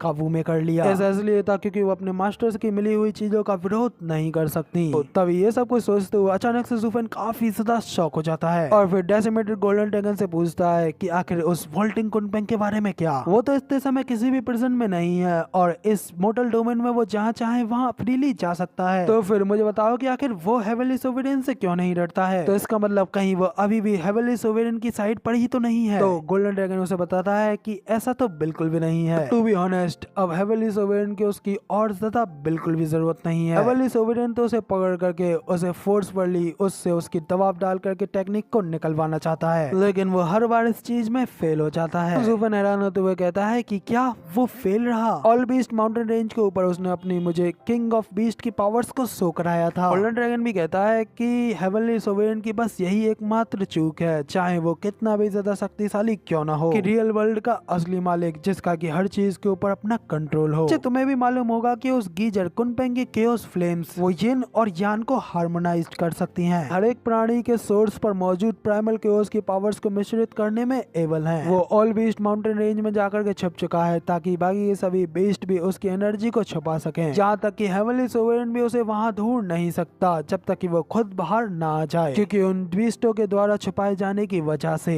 वो इस मोटल डोमेन के बाकी के ह्यूमंस से बिल्कुल अलग नहीं होगा। इसके अलावा हेवनली सोवरेन इस बारे में कभी नहीं सोचेगा कि हमें इस स्पेस में कैद करके वो ओल्ड गीजर जो कि बहुत पहले ही ऑल बीस्ट माउंटेन रेंज के अंदर जाकर के छुप गया था, वो अभी भी अपनी कैद की सीमा के भीतर ही रहेगा। जैसा कि कहावत है, सबसे ज्यादा डार्केस्ट जगह रोशनी करने वाली लैंप के नीचे ही होती है, वैसे ही सबसे ज्यादा डेंजरस जगह ही सबसे ज्यादा सेफेस्ट होती है। मुझे पूरा यकीन है कि हेवनली सोवरेन ने उस ओल्ड गीजर को ढूंढने के लिए पूरी दुनिया छान ली होगी, लेकिन वो उसे कभी नहीं ढूंढ पाएगा। सुनने के बाद में ज़ुफेन भी अपने मन में कहता है कि तभी अशुरा ब्लू फ्लेम्स के अंदर इतनी ज्यादा मार्वलस यूटिलिटी है। कुनपेंग को इस तरीके से दूर करना कोई आश्चर्य की बात नहीं है, क्योंकि वो वाकई में काफी ज्यादा चालाक है। तो डेसिमेटेड गोल्डन ड्रैगन ज़ुफेन से कहता है कि अब मैंने तुम्हें सारी बारीकियां अच्छी तरीके से समझा दी हैं, इसलिए अब तुम इस दुनिया को और भी ज्यादा बेहतर ढंग से समझ पाओगे। इसलिए अब तुम्हें इस बारे में समझ में आ गया होगा कि आखिर मैंने क्यों पहले तुमसे उन सब लोगों से अपने संबंध तोड़ने के लिए कहा था। अब तक तो तुम्हें पता चल ही गया होगा कि आखिर हेवनली सोवरेन कौन है। उसने इस मोटल डोमेन को बनाया, हमें कैद किया और हमारे ऊपर पर्पल लाइटनिंग के साथ में टॉर्चर किया। अगर आखिर उसने अभी तक हम लोगों को क्यों नहीं मारा, क्योंकि उसका उद्देश्य सिर्फ अपनी आर्ट को ढूंढना ही नहीं है, बल्कि वो नहीं चाहता है कि उसकी आर्ट को कोई सीखे भी। और इससे पता चलता है कि आखिर वो इसकी कितनी ज्यादा परवाह करता है, क्योंकि ये divine eyes of the void ही उसकी एग्जिस्टेंस की असली फाउंडेशन है। कितनी ज्यादा ऑब्वियस है कि अगर कोई गलती से उसकी divine eyes of the void की पावर्स तक पहुंच जाए तो वो व्यक्ति उसके लिए कितना बड़ा खतरा बन सकता है, और वो इस चीज को बिल्कुल भी बर्दाश्त नहीं करेगा। और अगर वो बाकी के सोवेरेंस के साथ में होने वाली जंग की वजह से अगर इतने बड़े खतरे में नहीं होता तो वो कभी भी अपनी उस आर्ट का रिकॉर्ड नहीं बनाता। बच्चे, अब तुम उस सबसे शक्तिशाली सोवेरियन के सक्सेसर हो, तुम्हारे लिए सौभाग्य भी है और सबसे बड़ा श्राप भी। और जब कुनपेंग ने तुम्हें किलिंग को खोजने के लिए उकसाया था तो तब उसका मकसद तुम्हें अपनी साइड पे करने का था, लेकिन एंड पर ये सब कुछ सिर्फ और सिर्फ तुम्हारे लालच और उस सुप्रीम ट्रेजर को पाने की इच्छा की वजह से ही हुआ। अब तुम्हें भी पता चल गया है कि divine age of the void को पाने की वजह से अब तुम भी सीधा सीधा हेवनली सोवेरियन के टारगेट बन गए हो। तुम्हारा दुश्मन इस दुनिया का सबसे शक्तिशाली सोवेरियन है जो कि किसी भी पल तुम्हारी जान ले सकता है, और तुम अभी भी स्टिल इस समय अपनी वाइफ और अपनी दोस्तों को इस डेंजर में डालना चाहते हो। तो अब ये सब कुछ सुनने के बाद में ज़ुफेन भी डेसिमेटेड गोल्डन ड्रैगन से पूछता है कि तो फिर आखिर क्या हो जाओ अगर मैं अपनी इन आंखों को ही नष्ट कर दूं तो। ज़ुफेन को दिखाया जाता है जो कि डेसिमेटेड गोल्डन ड्रैगन की बातें सुनने के बाद में उससे कहता है कि ठीक है, अगर मैं इस आई ऑफ द वॉइड की वजह से हेवनली सोवेरियन का टारगेट बन जाऊंगा तो, मगर लेकिन क्या हो अगर मैं उससे पहले ही अपनी इन आंखों को डिस्ट्रॉय कर लूं तो डेसिमेटेड गोल्डन ड्रैगन उससे कहता है कि बच्चे, क्या तुम्हें नहीं पता है कि आखिर एक सक्सेसर होने का क्या मतलब होता है। सक्सेसर होने का मतलब बस उसकी स्किल को अपनाना ही नहीं होता है, बल्कि उसके पाथ को अपनाना भी होता है। और divine eyes of the void heavenly sovereign के सबसे ग्रेटेस्ट स्किल है, जिसमें कि उसका वॉइड पाथ भी शामिल है। जैसे जैसे तुम इसे ट्रेन करते रहोगे तुम्हें उसके इनसाइड उसका डीप ज्ञान मिलता रहेगा, और उसी के साथ तुम उसकी दाव के साथ भी मर्ज हो जाओगे। ये तुम्हारी रग रग में फैल जाएगा और इससे तुम्हारी सोल भी बढ़ जाएगी, और ये पाथ तुम्हें तब तक नहीं छोड़ेगा जब तक तुम यहाँ जिंदा हो। तो फिर आखिर एक इतनी ग्रेटेस्ट स्किल को बर्बाद करने का क्या ही फायदा है, जबकि हेवनली सोवेरियन तुम्हें तुम्हारे ऑरा से ही ढूंढ लेगा। सब कुछ सुनकर के ज़ूफेन काफी ज्यादा परेशान हो जाता है। उसे कुछ भी समझ में नहीं आ रहा होता है कि आखिर अब वो क्या करे। उसे बस किंग जिन के साथ बताए उसके सारे पल याद आ रहे होते हैं कि कैसे वो उससे मिला, कैसे वो उसके साथ शादी हुई और कैसे अब उसे उससे अलग होना पड़ेगा। सब कुछ याद करते हुए ज़ूफेन गुस्से में अपने होठ काटने लगता है जिनसे खून भी निकलने लगता है और वो अपने मन में कहता है कि आखिर क्यों मैंने इस divine eyes of the void की पावर को कल्टीवेट किया। ज़ूफेन को ये सब कुछ करता हुआ देख करके, उसे अफसोस करता हुआ देख करके डेसिमेटेड गोल्डन ड्रैगन भी ज़ूफेन को देखता है और फिर उससे कहता है कि बच्चे, तुम्हें देख करके लगता है कि तुम उस लड़की को अभी भी छोड़ना नहीं चाहते हो, लेकिन अगर तुम उन्हें नहीं छोड़ोगे तो तुम एक दिन जरूर उन्हें मरवा डालोगे और मुझे नहीं लगता है कि तुम ये चाहोगे कि तुम्हारी मिस्टेक की वजह से उन्हें सफर करना पड़े, मगर अगर तुम उनके करीब रहोगे तो एक न एक दिन हेवनली सोवेरियन जरूर उनको मार डालेगा। जितना ज्यादा तुम उन्हें अपने साथ थामे रखोगे उतना ही ज्यादा वो तुमसे दूर जाते रहेंगे, इसलिए इन्हें जाने दो और वो वापस आ जाएंगे। क्या दूर से उन्हें सुरक्षित देखना ही तुम्हारे लिए काफी नहीं है? तो ये सब कुछ सुनकर के ज़ूफेन काफी ज्यादा शॉक हो जाता है। डेसिमेटेड गोल्डन ड्रैगन की बात को दोहराते हुए कहता है कि क्या इन्हें जाने दो और वो वापस आ जाएंगे। साथ ही वो अपने मन में कहता है कि मैं अपनी पिछली जिंदगी में बिल्कुल अकेला रहा हूँ, लेकिन अब और ज्यादा बिल्कुल नहीं। फिर भी आज हेवेंस मेरे साथ में सबसे बड़ा मजाक कर रहा है और अब अकेलेपन से मुझे बाहर निकलने के लिए अकेला चलना ही पड़ेगा। अगर किस्मत जैसी कोई चीज होती है फिर आखिर मेरे साथ में इस तरीके का खिलवाड़ करने की योजना किसने बनाई है? इतना कहते हुए ज़ूफेन वहाँ पे एक मैड इविल की तरह हंसने लगता है। जैसे कि इस तरीके से हंसता हुआ देख करके तो डेसिमेटेड गोल्डन ड्रैगन भी काफी ज्यादा हैरान हो जाता है। फिर उससे कहता है कि अरे बच्चे, इतनी छोटी सी बात पर इतना गुस्सा मत करो। हेवनली सोवेरियन भले ही बहुत ही ज्यादा स्ट्रॉन्ग है, लेकिन वो भी इनविंसिबल तो नहीं है। वो कभी न कभी किसी न किसी से तो हारना ही है और जब तक तुम मेरी टीचिंग्स को फॉलो करते रहोगे, सीक्रेट बेस्ट उससे जीत करके एक दिन उसे जरूर खत्म कर देंगे। तब तुम भी इस पीड़ा, इस सफरिंग से मुक्त हो जाओगे। लेकिन उससे पहले इन छोटी मोटी बातों को अपने ऊपर हावी मत होने दो और हमेशा मेरी कही गई बातों को ही सबसे ऊपर मानो। डेसिमेटेड गोल्डन ड्रैगन इतना कहते ही जब अपने सामने की ओर ज़ूफेन की ओर देखता है, उसे देख काफी ज्यादा शॉक हो जाता है। इधर ज़ूफेन की बॉडी से अनकंट्रोलेबल तरीके से कि वो सभी भयानक और टेरिफाइंग एनर्जीज अनलेस होने लगती हैं। गोल्डन फ्लेम और पर्पल लाइटनिंग वहाँ चारों ओर डिस्ट्रक्शन फैला रही होती है। डेसिमेटेड गोल्डन ड्रैगन भी घबराते हुए कहता है कि बच्चे आखिर तुम्हारे साथ में ये सब क्या हो रहा है? अचानक से एक जगह पर ज़ूफेन की पर्पल लाइटनिंग, गोल्डन फ्लेम्स और अशुरा ब्लू फ्लेम्स एक साथ मर्ज होने लगती हैं। तीनों पावर्स एक साथ मर्ज होकर के ज़ूफेन के एनर्जी कोर में एक ब्लैक कलर की नई फ्लेम बना रही होती हैं। डेसिमेटेड गोल्डन ड्रैगन भी काफी ज्यादा हैरान होते हुए कहता है कि नहीं, ऐसा नहीं हो सकता। क्या ऐसा वाकई में हो रहा है? ये फॉर्म तो हमारी कंबाइनिंग पावर्स की है। तभी ज़ूफेन के अंदर से भयानक वो डार्क एनर्जीज अनलेस होने लगती हैं। गोल्डन ड्रैगन आगे अपने मन में कहता है कि मगर हमारी पावर्स तो प्राइमोर्डियल केओस से आती हैं। इसके कोर से खुद नई जिंदगी जन्म लेती है। तो फिर आखिर क्यों जब मैं इसे देख रहा हूँ तो मुझे इस पावर को देख करके टोटल डिस्ट्रक्शन फील हो रही है। यहाँ तक कि इसे देख करके तो मुझे काफी ज्यादा डर का एहसास भी हो रहा है। इधर ज़ूफेन की वो नई डार्क फ्लेम उस पूरी गुफा में हर तरफ फैल रही होती है। देखकर डेसिमेटेड गोल्डन ड्रैगन भी काफी ज्यादा डर के साथ में घबरा रहा होता है और वो घबराते हुए आगे मन में कहता है कि क्या ये वही चीज है जिसे कि कुनपेंग बनाना चाहता था? ये शक्ति तो पूरी दुनिया पर डोमिनेंस, उस पर राज करने की नहीं है, बल्कि ये तो पूरी तरीके से उसे विनाश करने की शक्ति है। जब एकदम कूल तरीके से ऑरा फार्मिंग करते हुए अपनी आंखें खोलता है और डेसिमेटेड गोल्डन ड्रैगन से कहता है कि ड्रैगन एंसेस्टर, जो कुछ भी आज मैं यहाँ पर त्याग रहा हूँ, मैं उसे एक दिन जरूर वापस ले लूंगा। हेवनली सोवेरियन के खिलाफ अपनी इस पावर का यूज करूंगा जो कि उससे बिल्कुल अलग है। इसका नाम है एपोकलिप्टिक थंडर आईज। कहते ही ज़ूफेन की वो आंखें भी एपोकलिप्टिक थंडर फ्लेम से चेंज हो जाती हैं। देख करके तो इधर डेसिमेटेड गोल्डन ड्रैगन भी घबराहट और डर के मारे वहाँ पे कांपने लगता है। इसके बाईं आंख के अंदर की वो घोर अंधेरी पिच ब्लैक फ्लेम्स अभी बनी है। तो भले ही इसकी ये आंख कितनी भी ज्यादा शक्तिशाली क्यों ना हो, तो बच्चा अपनी स्ट्रेंथ के साथ में इस फ्लेम की फुल पोटेंशियल पे अनलेस नहीं कर सकता। लेकिन फिर भी 4 सीक्रेट बीस्टों की कंबाइंड पावर से बनी ये एपोकलिप्टिक थंडर आईज हम 5 सीक्रेट बीस्टों को भी सरपास कर हमसे ज्यादा खतरनाक पावर रखती है। इसे देख कर तो इस ओल्ड ड्रैगन को भी काफी ज्यादा डर का एहसास हो रहा है। लेकिन बात यहीं पे खत्म नहीं होती, उसकी दाहिनी आंख तो और भी ज्यादा। इसी के साथ में ज़ूफेन divine eyes of the void की 6th स्टेज को भी अनलॉक कर देता है। गोल्डन ड्रैगन भी ज़ूफेन के इस फॉर्म को देख करके अपने मन में कहता है, इस बच्चे को देख करके तो मुझे ऐसा लग रहा है कि जैसे कि मैं एग्जिस्टेंस में सबसे शक्तिशाली व्यक्ति को देख रहा हूँ। तो डेसिमेटेड गोल्डन ड्रैगन को ज़ूफेन के अंदर हेवनली सोवेरेन जैसी फिगर दिखाई देती है, जिसकी कि एक आंख तो एपोकलिप्टिक थंडर फ्लेम से बनी होती है, जबकि दूसरी आंख बनी होती है आइज ऑफ द वॉइड से। डेसिमेटेड गोल्डन ड्रैगन भी अपने मन में कहता है कि अब मुझे इस बात का पछतावा है कि मैंने अपनी डेसिमेटेड गोल्डन फ्लेम उसे दे दी। वो अब बिल्कुल एक भयानक राक्षस की तरह हो गया है, ऐसा मॉन्स्टर जो कि हेवेंस के रूल्सों को भी चुनौती दे सकता है। पेंग ने पहले जिस पावर को किसी भी कीमत पर हासिल करने की कोशिश की थी, वो अब एक मामूली से बच्चे के हाथों में आ गई है। हाँ, मुझे तो इस बात का आश्चर्य है, इस बूढ़े पक्षी को इस बात की सच्चाई का पता चलेगा तो वो आखिर क्या करेगा।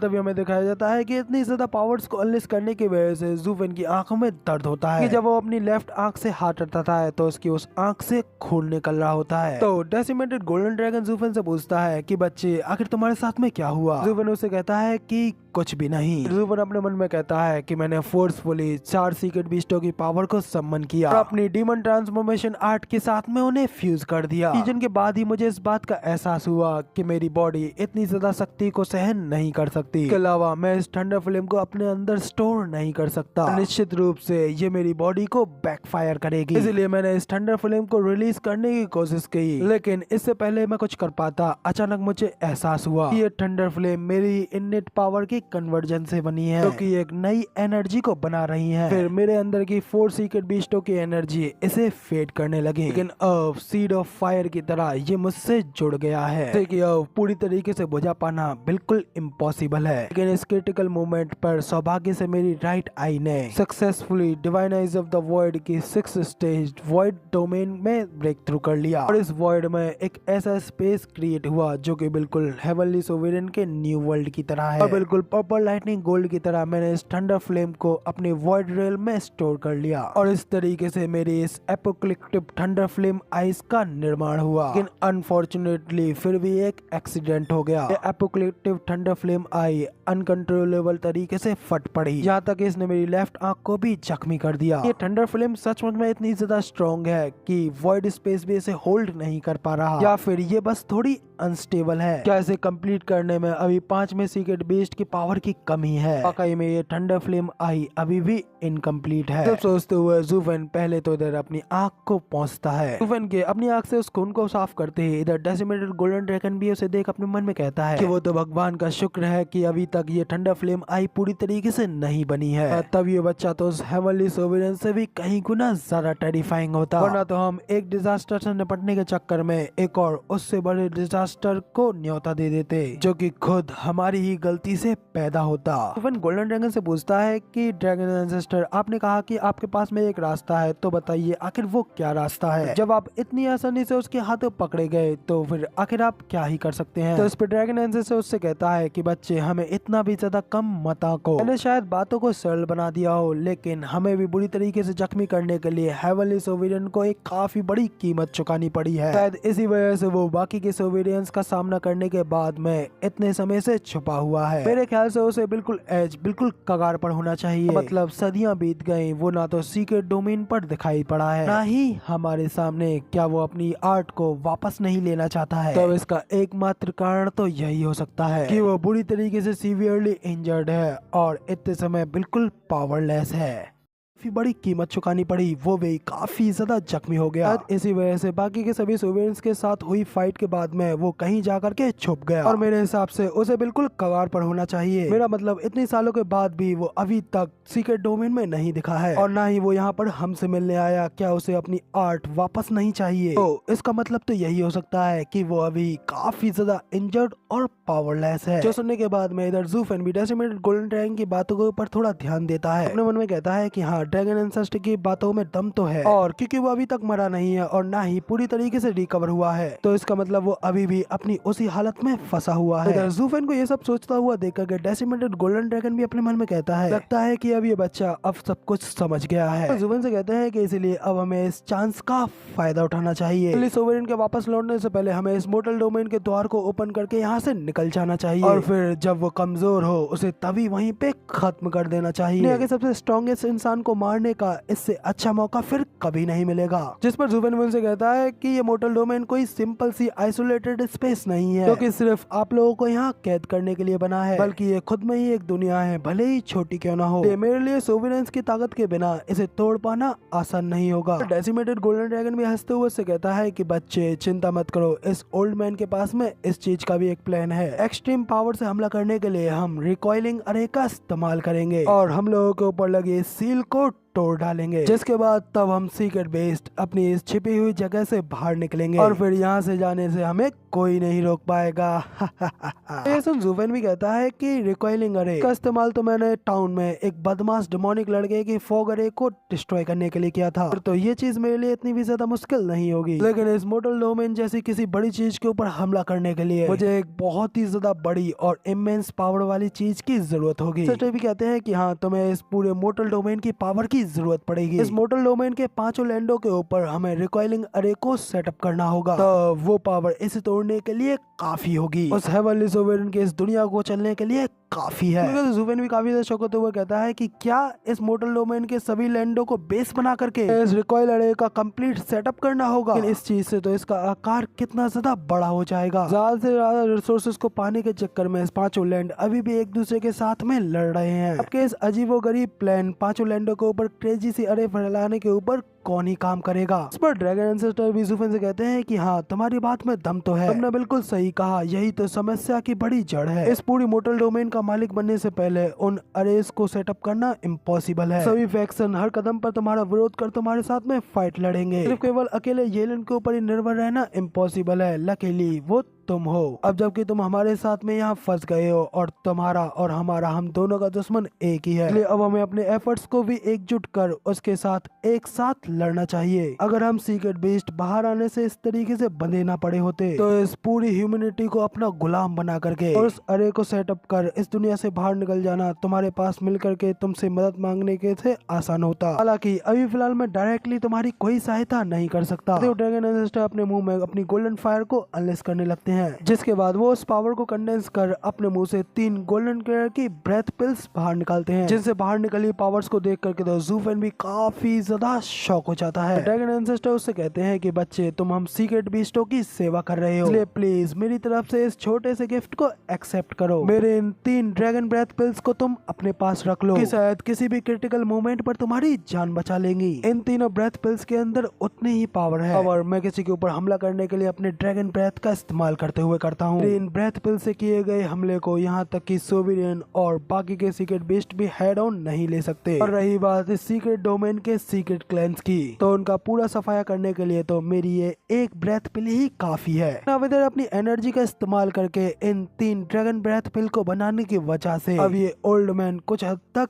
एग्जॉस्ट हो गया है, इसलिए अब मुझे रिकवर होने के लिए 1 आध मंथ रेस्ट करने की जरूरत पड़ेगी। और अगर हम यहाँ से बाहर होते तो मैं कभी भी इस तरीके से अपनी जान को कभी भी जोखिम में नहीं डालता, इससे मैं अचानक से किसी दूसरे इस ताकतवर हमलावर का शिकार न हो जाऊं। लेकिन अब तक इस जेल में रह करके आजादी मुझे सबसे ज्यादा प्यारी है। अब सेफ्टी गई तेल लेने, उसका बाद में सोचेंगे। तो इधर ज़ुफेन भी ड्रैगन एंसेस्टर को शुक्रिया करते हुए उनसे कहता है, एंसेस्टर आपका बेहद शुक्रिया जो आपने मुझे अपनी ये 3 प्रीसियस ड्रैगन ब्रेथ पिल्स दी। लेकिन ये मोर्टल डोमेन है, यहाँ इतनी ज्यादा शक्ति के आसपास तो कोई भी नहीं होना चाहिए। एंसेस्टर उससे कहते हैं कि बच्चे, यहाँ से बाहर निकलने की मेरी आखिरी होप अब तुम ही हो, इसलिए मैं तुम्हारी सेफ्टी को पूरी तरीके से इंश्योर करने की कोशिश करूंगा। ये भले ही मोर्टल डोमेन हो सकती है, लेकिन ये कहना भी काफी ज्यादा मुश्किल है कि तुम यहाँ पर किसी के भी सामने क्रिटिकल खतरे में नहीं फंसोगे, कि इस दुनिया में तुम्हारे अलावा अभी भी काफी ज्यादा ताकतवर फ्रीक्स घूम रहे हैं। इसलिए अगर कभी वो तुम्हारे सामने पड़ते हैं तो कम से कम तुम्हारे पास में एक लास्ट रिसोर्स तो उनसे बचने का होना चाहिए, कि वो कमीना कुनपेंग और तो कुनपेंग का नाम सुनकर तो ज़ुफेन भी उस कुनपेंग के बारे में ही सोचने लगता है। ड्रैगन एंसेस्टर को ग्रीट करते हुए कहता है कि हाँ ड्रैगन एंसेस्टर, आपकी फोरसाइट, दूरदृष्टि तो काफी ज्यादा अच्छी है, इसलिए मुझे ये सलाह देने के लिए मैं आपका काफी ज्यादा आभारी हूँ। इतना कहते हुए ज़ुफेन अपने हाथ को आगे बढ़ाता है और अपनी स्टोरेज रिंग के अंदर उन 3 ड्रैगन ब्रेथ पिल्स को रख लेता है। अपने मन में कहता है कि ये ड्रैगन एंसेस्टर दी गई 3 ड्रैगन ब्रेथ पिल्स कोई मामूली चीज नहीं है। ये पिल्स एम्पायर स्टेट से नीचे के हर एक को एक ही पल में डिस्ट्रॉय एंजॉय कर सकती हैं। जब तक मेरे ऊपर कोई बहुत ही ज्यादा खतरनाक खतरा नहीं आ जाता तब तक मैं इसे संभाल कर रखूंगा। इसका इस्तेमाल कोई तुच्छ मामूली से सोल्जर्स के ऊपर करना तो बेकार है। हालांकि एक इतनी ज्यादा एक्स्ट्राऑर्डिनरी पावर को अपने पास में रखना मेरे सर्वाइवल के लिए एक काफी ज्यादा अच्छी बात है। इस मोटर रोल में इसका इस्तेमाल करना बिल्कुल बेकार है, क्योंकि बाकी के लोगों के ऊपर इसका इस्तेमाल मैं बिल्कुल नहीं करूंगा, सिंपली क्योंकि ड्रैगन ब्रेथ पिल्स मेरे लिए काफी ज्यादा प्रीसियस है। पर भले ही पावरफुल लोगों की एक पूरी सेना ही मुझे ऊपर हमला करने के लिए क्यों ना आ जाए, उनसे निपटने के लिए इस पिल का इस्तेमाल करने के बजाय मैं उनसे सीधा लड़ना पसंद करूंगा। वैसे भी पिछले कुछ सालों से एक मैग्नेट की तरह मैं अपने पैसों को काफी ज्यादा उड़ा रहा हूँ, इसलिए अब मैं ऐसा बिल्कुल नहीं करना चाहूंगा। मेरे पास में सिर्फ यही 3 ड्रैगन ब्रेथ किलर पिल्स हैं। इन्हें देख करके अब मुझे अपने पहले के दिनों की तरह कंजूस बनना ही पड़ेगा,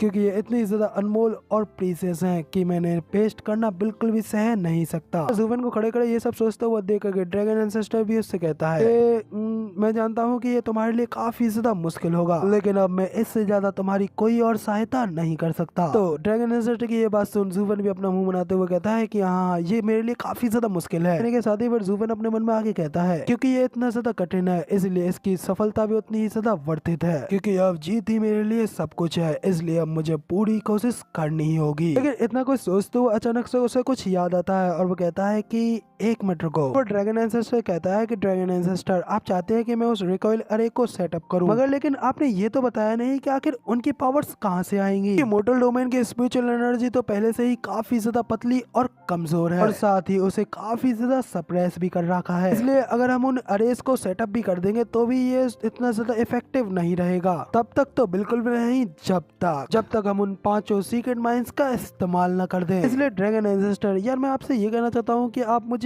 अपनी 100 ड्रैगन ब्रेथ पिल्स दे दें। उनका इस्तेमाल करके मैं बड़ी ही आसानी से उन 5 सीक्रेट माइंस को अपने कब्जे में ले लूंगा। मुझे 100 ड्रैगन ब्रेथ पिल्स को लेने के बाद सुनकर तो भाई लिटरली ड्रैगन एंसेस्टर के भी तोते उड़ जाते हैं, इतने ज्यादा शौक हो जाते हैं कि वो शौक के मारे अपने दांतों से अपनी ही जीभ को काट लेते हैं। उन्होंने कहते हैं कि क्या 100 ड्रैगन ब्रेथ पिल्स, क्या तुम इस बूढ़े आदमी की सारी एनर्जी को चूस लेना चाहते हो? और फिर वो ज़ुफेन से कहते हैं कि इसकी कोई जरूरत नहीं है, इग्नोर करो इस बात को। उन 5 सीक्रेट माइंस को स्वॉर्ड सोविरियन ने अपने अरे के साथ में ब्लॉक कर रखा है, पढ़ने पर उसने हमें मारने के लिए उसमें अपनी 5 सीक्रेट वेपन्स को भी रख रखा है, और किसी चमत्कार से हमें वो सीक्रेट माइंस मिल भी जाती हैं कि पावर इस मोर्टल डोमेन के बैरियर को तोड़ने के लिए काफी नहीं रहेंगी, क्योंकि ये अपने आप में ही एक दुनिया है, भले ही ये सीक्रेट डोमेन से थोड़ी छोटी ही क्यों ना हो। सुनकर तो ज़ुफेन भी थोड़ा परेशान हो, तो उनसे पूछता है कि तो फिर क्या, आखिर फिर उसे चलाने के लिए कहाँ से पावर आएगी? ड्रैगन एंसेस्टर भी कहते हैं कि चिंता मत करो, मैंने पहले ही सब के बारे में सोच रखा है, क्योंकि यही हमारे इस प्लान की दूसरी प्रॉब्लम है। अब तुम्हें वर्ल्ड विंड टनल में जाकर के ड्राइंग अरेज को सेटअप करना होगा। सुनकर तो इधर ज़ुफेन भी काफी ज्यादा शौक होते हुए कहता है कि क्या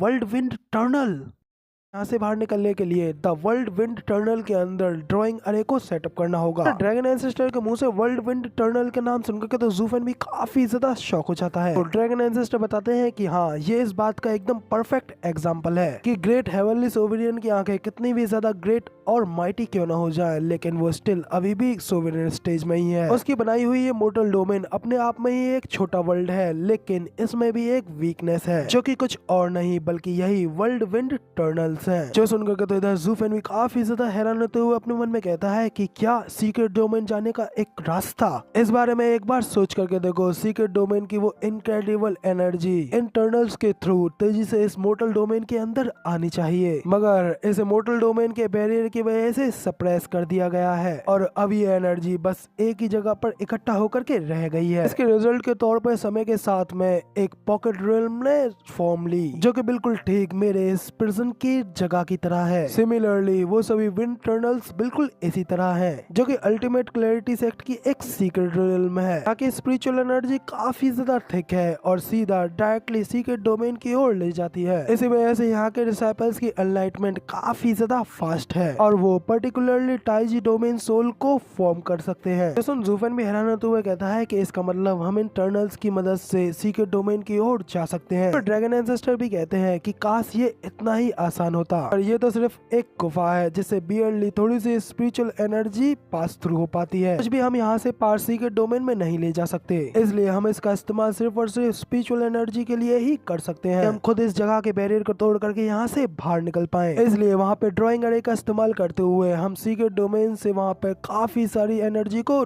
ड्रॉ कर सकते हैं और उस इमेंस पावर की मदद से हम इस बैरियर को बड़ी आसानी से तोड़ सकते हैं। मगर ये सॉल्यूशन भी काफी ज्यादा प्रॉब्लम्स के साथ आता है कि ये विंड टनल काफी सारी सीक्रेट पॉकेट से बने हुए हैं, बिल्कुल इसकी तरह, और इनमें से कुछ कल्टीवेशन के लिए काफी ज्यादा अच्छे होते हैं लेकिन बाकी के काफी ज्यादा डेडली भी। हालांकि इन सब में एक बात बिल्कुल समान है, ये जगहें चाहे हेवेंस के समान हो या फिर हेल के समान, ये सभी की सभी जगह एक स्ट्रॉन्ग फैक्शन के ओनरशिप में आती है। इसलिए उनके अंदर न केवल तुम्हें ड्राइंग अरे को सेटअप करने के लिए उसके खतरों का सामना करना पड़ेगा, बल्कि उन सब का भी सामना करना पड़ेगा जो कि तुम्हारे सामने आकर के तुम्हें ये सब करने से रोकेंगे। ये सब सुनने के बाद में इधर ज़ूफेन भी कहता है कि अब जबकि पावर सप्लाई की व्यवस्था हो गई है तो अब रिकॉइल अरे को लगाना पॉसिबल होगा, मगर लेकिन आखिर मैं उन वर्ल्ड विंड टनल्स को कहां पे ढूंढूंगा जबकि ये मोर्टल डोमेन मेरे लिए इतनी ज्यादा बड़ी है। आप मुझसे यूं ही दिनों रात जगह जगह भटकने की उम्मीद तो नहीं कर सकते हैं, है ना। फिर ड्रैगन एंसेस्टर ज़ूफेन को बताता है कि ये आसान है। जब मैं यहाँ इस इन्फर्नल गोर्ज में आया तो मैं इस मोर्टल डोमेन के 5 लैंडों से घूमता हुआ आया था, तो मैं लगातार मेरे ऊपर बजर पर्पल लाइटनिंग का हमला हो रहा था, लेकिन उस सब के बावजूद भी मैं वर्ल्ड विंड टनल की रूट की जगहों की लोकेशन को पहचानने में सक्षम था, और वो सभी के सभी काफी ज्यादा वंडरफुल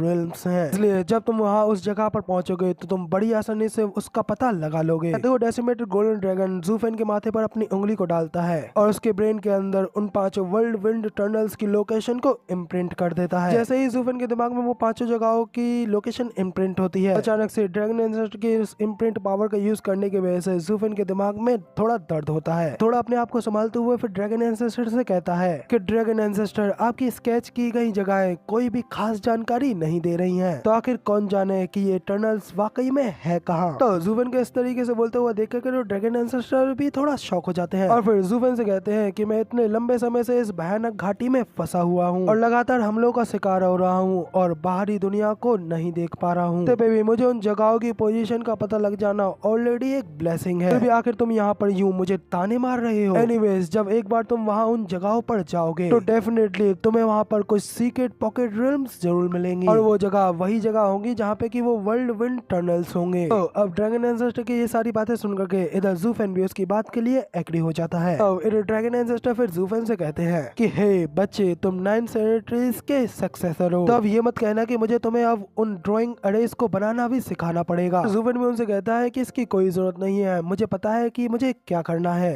ठीक है फिर तो अब मुझे यहाँ से बाहर निकालो, मैं अब यहाँ से जाता हूँ और तुरंत वापस आता हूँ तुम्हें यहाँ से सीक्रेट डोमेन वापस ले जाने के लिए। जिस पर ड्रैगन एंसेस्टर उससे कहता है कि तुम नहीं हम, क्योंकि इस बात को अब बिल्कुल मत भूलना कि अब हम लोग एक ही बोट पर सवार हैं। करके इधर ज़ूफेन भी स्माइल करते हुए वहाँ से जाने लगता है, मगर तभी अचानक से वो रुकता है और कहता है कि ओह बिल्कुल सही। इस तरीके से रुकता हुआ देख कर ड्रैगन एंसेस्टर भी उससे पूछते हैं कि आखिर अब क्या रह गया, क्या अभी भी कुछ रह गया है जो कि तुम मुझसे कहना चाहते हो। इन मामूली से मैटर्स के लिए मैं तुम्हारी सहायता के लिए येलिन को भेज दूंगा। तो ज़ूफेन उसे कहता है कि ये कोई मामूली मामला नहीं है बल्कि काफी ज्यादा क्रूशियल मामला है। तो ज़ूफेन फिर से अपने हाथ को आगे बढ़ाता है और अपनी पर्पल लाइटनिंग स्टोरी रिंग के अंदर से पर्पल लाइटनिंग को अनलेस करते हुए वहाँ से चियाओ को बाहर निकाल देता है। तो ड्रैगन एंसेस्टर भी वहाँ पे चियाओ को पड़ा हुआ देख करके ज़ूफेन से पूछते हैं कि ये आखिर ये क्या है। तो ज़ूफेन उन्हें बताता है कि ये मेरी बेटी है, कि ये डबल ड्रैगन गैदरिंग से ही मेरी जान बचाते हुए येलिन के क्रिटिकल हिट को खाने के बाद से इसकी हालत इस तरीके से नाजुक बनी हुई है। तब से ही मैंने इसे वापस से ठीक करने के लिए हर संभव कोशिश कर ली है, लेकिन उस सबसे कोई फायदा नहीं हुआ। तो अब मैं आशा करता हूँ कि ड्रैगन एंसेस्टर जरूर इसे ठीक करने के लिए कुछ न कुछ तो जरूर करेंगे। ज़ूफेन की ये बात सुनकर के ड्रैगन एंसेस्टर भी चियाओ को एनालाइज करने के लिए उसके करीब जाकर के उसे देखने लगते हैं। तो उसको एनालाइज करते हुए काफी ज्यादा शॉक हो जाते हैं और ज़ूफेन से कहते हैं ये क्या इस स्पिरिचुअल बीस्ट का पावर सोर्स, तो क्या ये बजर्क पर्पल लाइटनिंग है, क्या वाकई में ये सनरिंग थंडर फोनिक्स की ही तरह है। कहीं में उस ओल्ड कोड कुनपेंग ने उसका दिमाग खोल दिया। तो ज़ूफेन भी ड्रैगन एंसेस्टर को बताता है कि हाँ, चियाओ ने उसी बजर्क पर्पल लाइटनिंग में अपना जन्म लिया है। तो ड्रैगन एंसेस्टर भी जोर जोर से हंसते हुए कहता है कि ओह, तो अब मैं समझा, हेवेंस अब जाकर के वाकई में हम सीक्रेट बीस्टों की मदद कर रहा है, और अब इसके साथ में हमारे 30% चांसेस और बढ़ चुके हैं कि अब हम हेवनली सोवरियन के साथ में फाइट लड़ सकते हैं। बच्चे, मुझे नहीं पता है कि आखिर तुम इस तरीके का बड़ा मिराकल किस तरीके से कर पाए। किसी भी कॉमन सेंस में लाइफ और और डिस्ट्रक्शन की पावर होती है और चोट लगने पर जीवन ऊर्जा फिर से रिकवर हो जाती है। लेकिन ये इन सब से बिल्कुल अलग है। ये इसलिए रिकवर नहीं हो रही है क्योंकि इसके अंदर वो रिकवर होने वाली एनर्जी बहुत ही ज्यादा कम है। इसके जन्म के दौरान जरूर इसने काफी ज्यादा massive amount of destructive energy को एब्जॉर्ब किया होगा, जिसकी वजह से इसके अंदर की यिन और यान एनर्जी दोनों ही काफी ज्यादा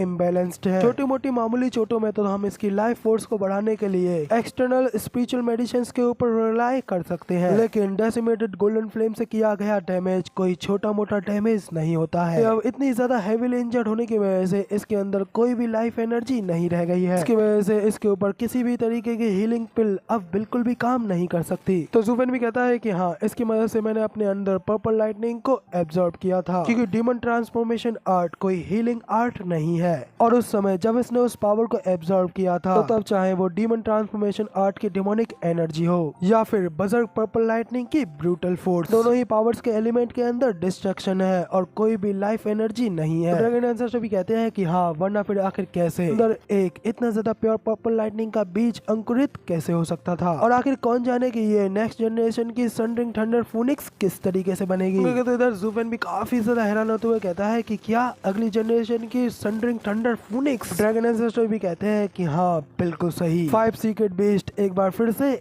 एकजुट होने वाले हैं और उस समय हेवनली सोवरेन के पास में बचने का कोई चांस नहीं होगा। कहते हुए ड्रैगन एंसेस्टर अपना एक बड़ा सा मुंह फाड़ते हैं और अपने मुंह के अंदर से अपनी गोल्डन एनर्जी को अनलीश करते हुए उसे सीधा चियार के ऊपर डालने लगते हैं। तो देख करके ज़ुफेन भी काफी ज्यादा हैरानी से चियार को देखने लगता है। ज़ुफेन को इस तरीके से चिंता करते हुए देख करके डेसिमेटेड गोल्डन ड्रैगन भी उससे कहते हैं कि चिंता मत करो, मेरी इस फायर के अंदर सोर्स ऑफ लाइफ है। ये फियर्स डेसिमेटेड गोल्डन फ्लेम्स हो या फिर कुनपेंग की वो जेंटल केओस फ्लेम्स हो, मैं तुम्हारे दिमाग को खोलने में एक बार फिर से तुम्हारी मदद करूंगा ताकि तुम एक ट्रू सीक्रेट बीस्ट में ट्रांसफॉर्म हो सको। तो सिर्फ जेंटल फ्लेम्स ही सोल और एल्केमी के लिए अच्छी होती है, जबकि मेरी ये फियर्स फ्लेम वेपन और बॉडी को रिफाइन करने के लिए अच्छी होती है। इसलिए मेरी ये गोल्डन फ्लेम्स जब इसकी बॉडी में एंटर करेंगी तो तब न सिर्फ ये इसकी बॉडी को फिर से बनाएंगी, बल्कि ये इसके दिमाग को भी और ज्यादा खोल देंगी। तो इसका पाथ भी एक रियल सीक्रेट बीस्ट का पाथ का बन जाएगा। ना सिर्फ इसकी बॉडी को फिर से बनाएंगी, बल्कि ये इसके दिमाग को भी पूरी तरीके से खोल देंगी, जिसके बाद इसका पाथ भी एक असली सीक्रेट बीस्ट के पाथ में बदल जाएगा। गोल्डन ड्रैगन की ये सारी बातें सुन ज़ुफेन भी कहता है कि लेकिन फिर इसके आगे। तो गोल्डन ड्रैगन कहता है कि वास्तव में मेरी ये फायर जिंदगी और नॉलेज का सोर्स है। कुनपेंग की अशूरा ब्लू फ्लेम से पहले इसके दिमाग में बोलने और कल्टिवेट करने में मदद मिली और एक स्पिरिचुअल बीस्टों के बंधनों को पार कर सके और उसकी ग्रोथ को स्ट्रॉन्गर और ज्यादा स्ट्रॉन्गर बनाता रहे, जबकि मेरी ये गोल्डन फ्लेम इसे एक कदम और आगे ले जा सकती है। वो इसे एक सीक्रेट बीस्ट की बॉडी देने में कैपेबल है, जो कि एक ह्यूमन फॉर्म में ट्रांसफॉर्म होने में सक्षम है, जो कि एक सीक्रेट बीस्ट करता है। तो अब ड्रैगन एंसेस्टर की ये सारी बातें सुनकर के ज़ुफेन भी उनसे कहता है कि फिर तो इसका मतलब हर एक स्पिरिचुअल बीस्ट इन मेथड्स से एक सीक्रेट बीस्ट बन सकता है। तो ड्रैगन एंसेस्टर कहता है कि ऐसा होना बिल्कुल ही नामुमकिन है, क्योंकि अगर ऐसा हुआ तो इस दुनिया में हर तरफ केओस फैल जाएगा और तुम्हें हमेशा इस बात को अच्छी तरीके से याद रखना चाहिए कि हम जैसे एक्सपर्ट्स की संख्या बिल्कुल सीमित है और तुम्हारी ये डॉटर तो इसलिए इतनी ज्यादा स्पेशल है क्योंकि इसके अंदर हम जैसा ही एक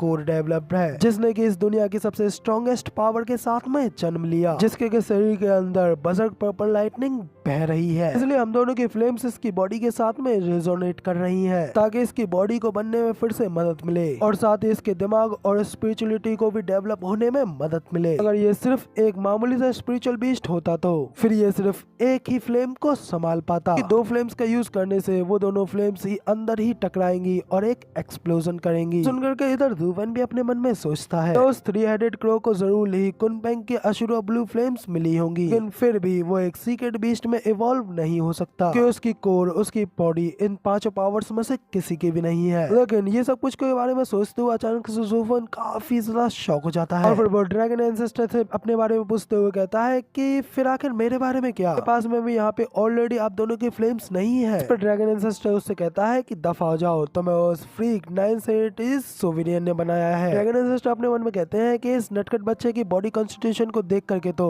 इस ओल्ड मैन को भी इससे ईर्ष्या हो जाती है। ये सारी बातें कर ही रहे होते हैं कि तभी दूसरी ओर चियाओ के ऊपर लगी वो गोल्डन फ्लेम्स और भी ज्यादा भयानक तरीके से फैलने लगती है। इस तरीके से फैलता हुआ देख करके इधर ज़ूफेन भी काफी ज्यादा शॉक होकर के उसे देखने लगता है। तो फ्लेम्स इधर अनलेस होते हुए एक बड़े से बवंडर में बदल जाती हैं और तेजी से घूमने लगती हैं। साथ ही चियाओ की बॉडी कॉन्स्टिट्यूशन को रिफॉर्म करने के लिए बैंग की आशीर्वाद ब्लू फ्लेम्स और डेसिमेटेड गोल्डन ड्रैगन की गोल्डन फ्लेम्स एक दूसरे के साथ में मर्ज होते हुए चियार की बॉडी के अंदर पूरी तरीके से एब्जॉर्ब होने लगती हैं। और इस सब चीज को होता हुआ देख करके ज़ूफेन भी काफी ज्यादा हैरानी से उसे देखता रह जाता है, जबकि इधर ड्रैगन एंसेस्टर की भी आंखें उसी फिनोमेना के ऊपर हो रही होती हैं। चियार की बॉडी काफी ज्यादा गोल्डन फ्लेम्स के साथ में ब्राइटली तरीके से चमक रही होती है। जब वो ब्राइट एनर्जी पूरी तरीके से खत्म हो जाती है, अंदर से गोल्डन फ्लेम और आशुरा ब्लू फ्लेम्स को अनलिस करते हुए एक बैगनी कपड़े पहनी हुई लड़की बाहर निकल आती है, जिसकी बॉडी काफी ज्यादा खतरनाक बजर पर्पल लाइटिंग के साथ में ग्लो कर रही होती है। तब इधर उस छोटी सी बच्ची को इतनी ज्यादा खतरनाक पावर्स को अनलेस करता हुआ देख करके ज़ूफेन भी काफी हैरानी से उसे देखता रह जाता है। तो ये सब देख जोर जोर से हंसते हुए कहता है कि आखिरकार ये ट्रांसफॉर्मेशन कंप्लीट हो गया और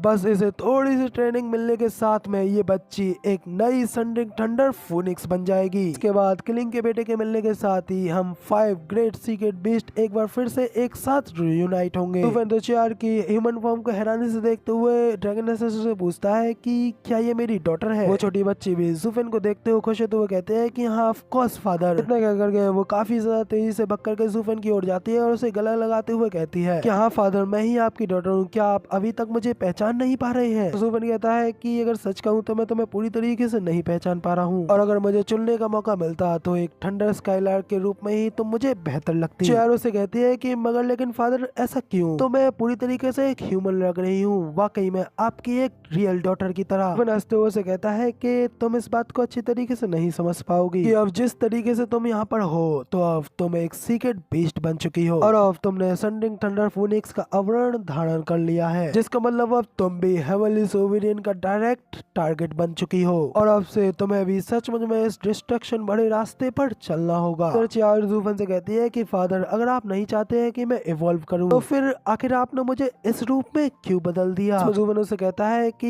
ये कोई एक ऐसी चीज नहीं है जिसका कि फैसला मैं कर सकूं। गोल्डन ड्रैगन कहता है कि हाँ, अगर तुम इस चीज के लिए मना भी कर दे फिर भी मैं ये जरूर करता कि इस समय हमें सिर्फ और सिर्फ स्ट्रेंथ की जरूरत है और सिर्फ हम 5 सीक्रेट बीस्टों के एक साथ आने पर ही वो ग्रेटेस्ट पावर हमें मिल सकती है। अकेले तो हम कभी भी उस हेवनली सोवेरियन की बराबरी नहीं कर सकते, इसलिए फिलहाल इस सेकंड जनरेशन की थंडर फीनिक्स को तुम मेरी टेक केयर में छोड़ दो। मैं इसकी सारी शक्ति, सारी पोटेंशियल को उजागर करने में इसको ट्रेन करूंगा। सुनकर के तो चियाओ कस करके ज़ूफेन के कपड़े को पकड़ लेती है और चिल्लाते हुए कहती है कि नहीं, आपके साथ में नहीं रहूंगी, बल्कि मैं तो फादर के साथ में जाऊंगी। इस पर ड्रैगन एंसेस्टर उससे कहते हैं कि ये इम्पॉसिबल है, कोई फर्क नहीं पड़ता है कि ये बच्चा कितना ज्यादा अमेजिंग है, क्योंकि ये है तो सिर्फ एक ह्यूमन ही और उसे ग्लोरियस सनरिंग थंडर फीनिक्स की ट्रू पावर्स के बारे में कुछ नहीं पता है। और भले ही इस समय तुम्हारा माइंड काफी ज्यादा शार्प हो चुका हो, इससे तुम बजर पर्पल लाइटनिंग का यूज करने में भी समझ जाओ, लेकिन फिर भी अकेले रह करके ये सब कुछ बहुत ही ज्यादा स्लो होगा। इसलिए मेरे साथ ट्रेनिंग करके तुम सनरिंग थंडर फीनिक्स की सारी स्किल्स को काफी तेजी से समझ लोगी, जिसके बाद में फिर तुम बाद में वापस इसके साथ में घर जा सकती हो। मगर अभी के लिए तो तुम्हें मेरे साथ में रुकना ही होगा, ताकि इससे ये मेक श्योर हो सके कि तुम कहीं भटकोगी नहीं। सब कुछ सुन ज़ूफेन भी चियाओ से कहता है कि हाँ, कि अब जब कि तुम्हें इस तूफान के अंदर अपना कदम रखना ही पड़ेगा, इसलिए अब सबसे अच्छा तरीका तो यही है कि अब तुम और भी ज्यादा स्ट्रॉन्गर बन जाओ। मैं तुम्हें और कुछ भी सिखा नहीं सकता, इसलिए ड्रैगन एंसेस्टर के साथ रुकना ही तुम्हारे लिए बेहतर होगा। फिर ज़ूफेन वहां से मुड़ते हुए ड्रैगन एंसेस्टर से कहता है कि ड्रैगन एंसेस्टर जल्दी से इस बैरियर को खोलो, मुझे यहाँ से बाहर जाने दो। चियाओ भी ज़ूफेन को वहां से जाता हुआ देख करके अपने फादर को यानी कि ज़ूफेन को आवाज लगाती रह जाती है। तभी ड्रैगन एंसेस्टर भी ज़ूफेन से कहते हैं कि बच्चे, वाकई में तुम एक महत्वाकांक्षी व्यक्ति हो, तुम्हें अच्छी तरीके से पता है कि तुम्हें क्या करना है और उसके लिए तुम बिल्कुल भी हेजिटेट, बिल्कुल भी संकोच नहीं करते। ना कह करके ड्रैगन एंसेस्टर वहां से बाहर निकलने के एग्जिट को खोल देते हैं। फिर जब वहां से बाहर जाने लगता है तो पीछे से चियाओ से कहती है, अगर जब से इस क्यार ने जन्म लिया है तब से ये आपसे बिल्कुल भी दूर नहीं रही है। ज़ूफेन भी क्यार की इस बात से काफी ज्यादा इमोशनल हो जाता है। फिर वो अपने इमोशंस पे कंट्रोल करता है और अपनी आगे की जर्नी के लिए दृढ़ निश्चय करते हुए वहां से एक एक कदम आगे बढ़ते हुए अपने मन में कहता है, अब से ना तो कोई मुझे बचा सकता है और ना ही मैं किसी को बचा सकता हूँ। क्योंकि अब मैं सिर्फ इतना ही कर सकता हूँ कि मुझे जिन लोगों की परवाह है इस मामले में घसीटे जाने से बचाने की अपनी पूरी कोशिश करूँ, और अब मुझे अपने आसपास मौजूद अपनी सारी शक्तियों का पूरा उपयोग करना होगा। 5 सीक्रेट बीस्टों की ये पावर जो कि मेरी फेथ को अपने साथ में शेयर करती है, और उसके बाद मैं अकेले ही अपने सामने की हर एक मुश्किलों से लड़ूंगा। इतना सोचते हुए ज़ूफेन उस एग्जिट से बाहर निकल जाता है और धीरे धीरे वो एग्जिट क्लोज होने लगता है। बंद होते हुए देख करके चार बस अपने फादर को आवाज लगाती रह जाती है,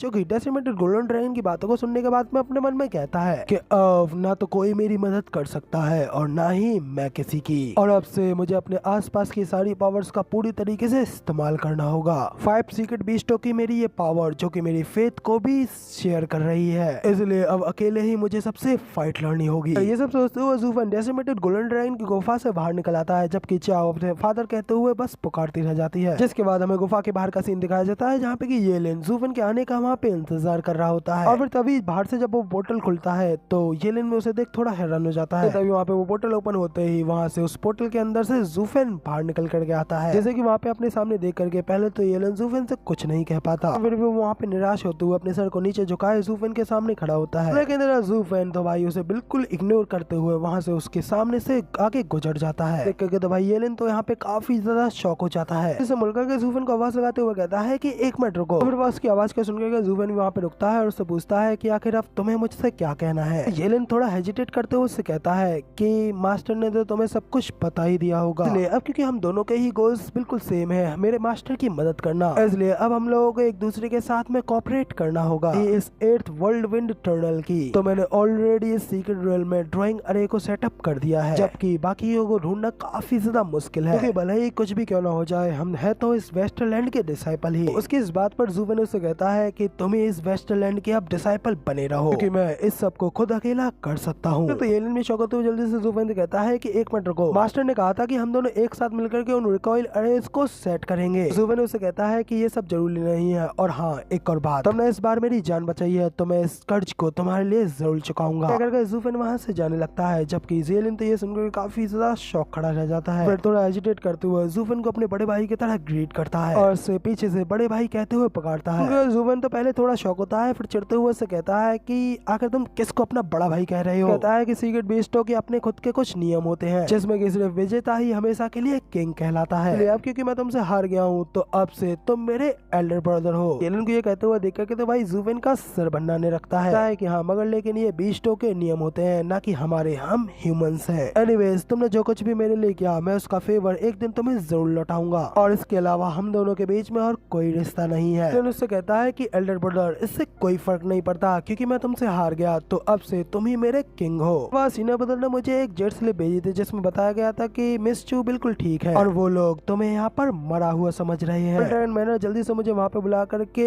रिपोर्ट करने के लिए हल्ला मचा रहा है। तो एल्डर ब्रदर क्या आप मेरे साथ में आना चाहेंगे, या फिर आप चाहते हैं कि मैं उनको कोई मैसेज भेज दूं? ये सुनने के बाद में ज़ूफेन थोड़ा हैरान होता है और अचानक उसके कदम वहीं पे रुक जाते हैं, और वो फिर उससे कहता है कि नहीं, इसकी कोई जरूरत नहीं है, अब से तुम मुझे सिर्फ और सिर्फ एक मरे हुए इंसान की तरह ट्रीट करो। बाद में यहाँ पे सीन चेंज होता है। अगले सीन में हमें कॉनरोंग एम्पायर के कैपिटल सिटी का सीन दिखाया जाता है। वहीं पे एक मार्केट का सीन होता है, जहाँ पे कि एक आदमी अपने फर्ड्स को बेचते हुए लोगों से कह रहा होता है 4th लेयर के स्पिरिचुअल बीस्ट के एकदम बढ़िया फर्ड्स ले जाइए। वहीं पे कुछ आयरन स्मिथ्स फिर चिल्लाते हुए कह रहे होते हैं, आइए आयरन या फिर ब्लैक आयरन कुछ भी लाइए और अपने लिए सबसे शार्पेस्ट स्पिरिचुअल वेपन बनवाइए। कुछ वहीं पे 3rd ग्रेड के स्पिरिचुअल पिल्स को भी बेच रहे होते हैं। और बाजार की भीड़ के बीच में हमारा ज़ूफेन चोखे पहने हुए उन लोगों के बीच से गुजर रहा होता है। ज़ूफेन वहाँ से गुजरते हुए अपने मन में यही सोच रहा होता है, यहाँ से काफी दूर जाने से पहले मेरा मन उन लोगों को आखिरी बार देखने का कर रहा है। मेरे मास्टर ओल्ड यून, एल्डर युआन, मेरी वो पुरानी फैमिली यूनाई और बाकी के सभी लोग, और साथ ही मेरी प्यारी वाइफ किंग चैन। मैंने कभी भी नहीं सोचा था कि एक दिन ये भी आएगा कि मुझे खुद से तुम सब लोगों से दूर होना होगा।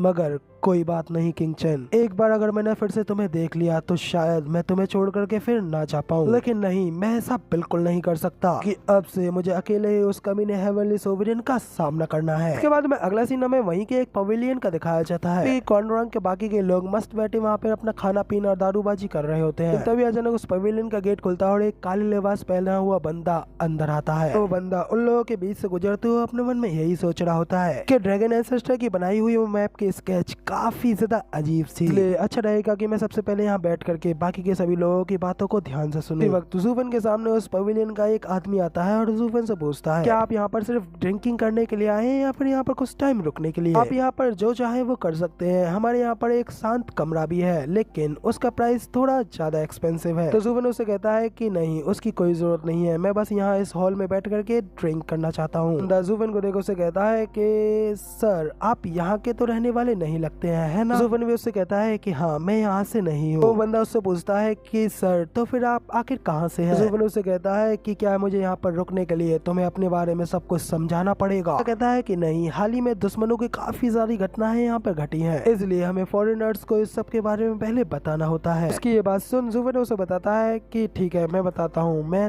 टियान्यू से आया हूँ। टियान्यू का नाम सुनते ही उस बंदे के अलावा बाकी के सभी लोग भी जल्दी से खड़े हो जाते हैं। अल्लाह तो वो सभी लोग जूफन से कहते हैं कि क्या तुम टियान्यू से आए हो? तो जूफन सिर्फ उन्हें घूरते हुए इतना ही कहता है कि हाँ, आखिर तुम लोगों को टियान्यू से क्या दिक्कत है? जूफन से चिल्लाते हुए कहता है कि क्या तुम दिक्कत की कह रहे हो? तो बस शुरुआत है, हम दोनों लोग तो एक दूसरे के एकदम कट्टर दुश्मन है। साल पहले टियान्यू ने हमसे हमारी सबसे उपजाऊ जमीन को छीन लिया और हमें गरीब बना करके हमें हमारे घरों से ही फोर्सफुली निकाल दिया गया। टियान्यू के साथ में युद्ध में हमारे कई सारे सैनिक भी मारे गए। तो बताओ कि आखिर उन लोगों से इस तरीके की नफरत को हम लोग कैसे भूल सकते हैं? पर जूफन उससे सिर्फ इतना कहता है कि वॉर तो सिर्फ लड़ने के लिए ही होती है और वॉर में हार जीत तो लगी रहती है, या तो लोग दूसरे को मारते हैं या फिर दूसरे के हाथों मारे जाते हैं। फिर ये सारी बातें तो बिल्कुल नॉर्मल है। वो लोग तुम थे जिसने की टियान्यू के अंदर पहले घुसपैठ किया था। युद्ध वहाँ पर टियान्यू के अंदर भी चल रहा था, जिसके कि हमलावर तुम लोग थे। हालांकि एंड पे जाकर के तुम लोग बिल्कुल असफल रहे। ये सारी बातें सुन करके तो वो बंदा वहाँ पे गुस्से में अपने दांत पीसने लगता है और चिल्लाते हुए जूफन से कहता है कि आखिर तुम्हें इस सब के बारे में क्या ही पता है? इस सब के पीछे टियान्यू की वो घिनौनी योजनाएं थी। तो उन्होंने अपने टियान्यू के अंदर फैले केओस को शांत कराने के लिए हम लोगों से मदद मांगी थी, लेकिन बाद में उन लोगों ने उल्टा हम लोगों को ही आक्रमणकारी घोषित कर दिया और हम लोगों से हमारी जमीन भी हड़प ली। और टियान्यू के तुम सब लोग सिर्फ और सिर्फ सांप हो सांप, और लालची निकम्मे लोगों के अलावा और कुछ भी नहीं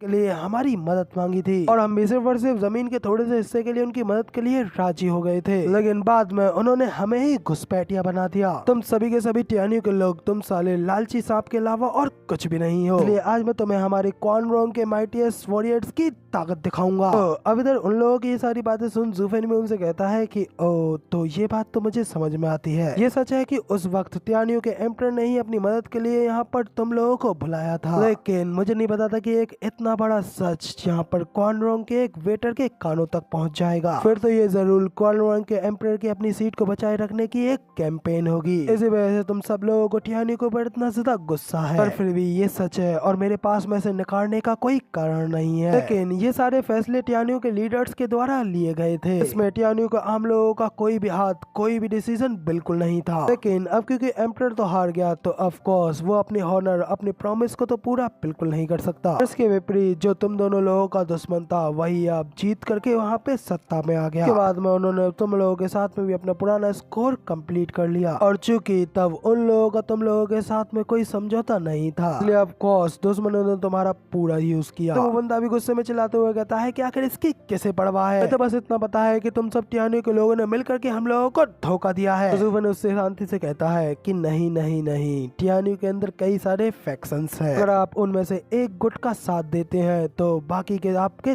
दुश्मन बन जाते हैं और फिर एंड पर हारने का मतलब ये है कि तुम लोगों ने गलत घोड़े के ऊपर दांव खेल लिया। इसलिए ये टियान्यू के लोगों का कैरेक्टर का मामला नहीं है कि उन लोगों के लिए तुम उन लोगों के दुश्मनों के उस सहायक की तरह लगते थे जो उन्हें मारने के लिए आए थे। इसलिए इस सब के बाद में तुम्हारे साथ में जो कुछ भी हुआ, उस सब के लिए तुम्हें सिर्फ और सिर्फ अपने एम्परर और उसके गलत डिसीजन को ही ब्लेम करना चाहिए। दूसरे एम्परर की कार्य प्रणाली, उसके मैटर्स को समझे बिना ही मामले के बीच में बढ़ करके उसके हाथ बटाने की कोशिश की। अब अपनी सेफ्टी के लिए कमजोर सोल्जर्स के साथ में अपने घर पे बैठे रहना ही अच्छा है, बजाय इसके आक्रमण करके स्थिति को और ज्यादा बिगाड़ देना। जूफन उन लोगों को ये सारी बातें कह रहा होता है कि तभी वो वेटर उससे कहता है कि चुप हो जाओ, हमारा एम्परर इस दुनिया का सबसे बेस्ट एम्परर है। यहाँ तक कि जब हम लोगों ने हमारी जमीनें, हमारा घर खो दिया, तो तब उन्होंने ही हमें अपने कैपिटल में रहने की जगह दी और साथ ही हमारे कमांडर भी इस दुनिया के सबसे अच्छे कमांडर है। उन्हें अपने सैनिकों के लिए काफी ज्यादा दयालुता है और वो आज तक कभी भी पराजित नहीं हुए हैं। बात सुन ज़ुवन उसे कहता है कि ओ तो दुनिया का सबसे बेस्ट एम्परर। हाँ, तो उसने जो कुछ भी सब लोगों के लिए किया वो उसकी ड्यूटी थी, वो तो उसे करना ही था, क्योंकि अगर वो इतना सा भी मामला हैंडल नहीं कर पाता फिर तो वो एक एम्परर होने के लिए भी डिजर्व नहीं करता। आज तुम्हारे उस बेस्ट कमांडर टोबा टाइसन की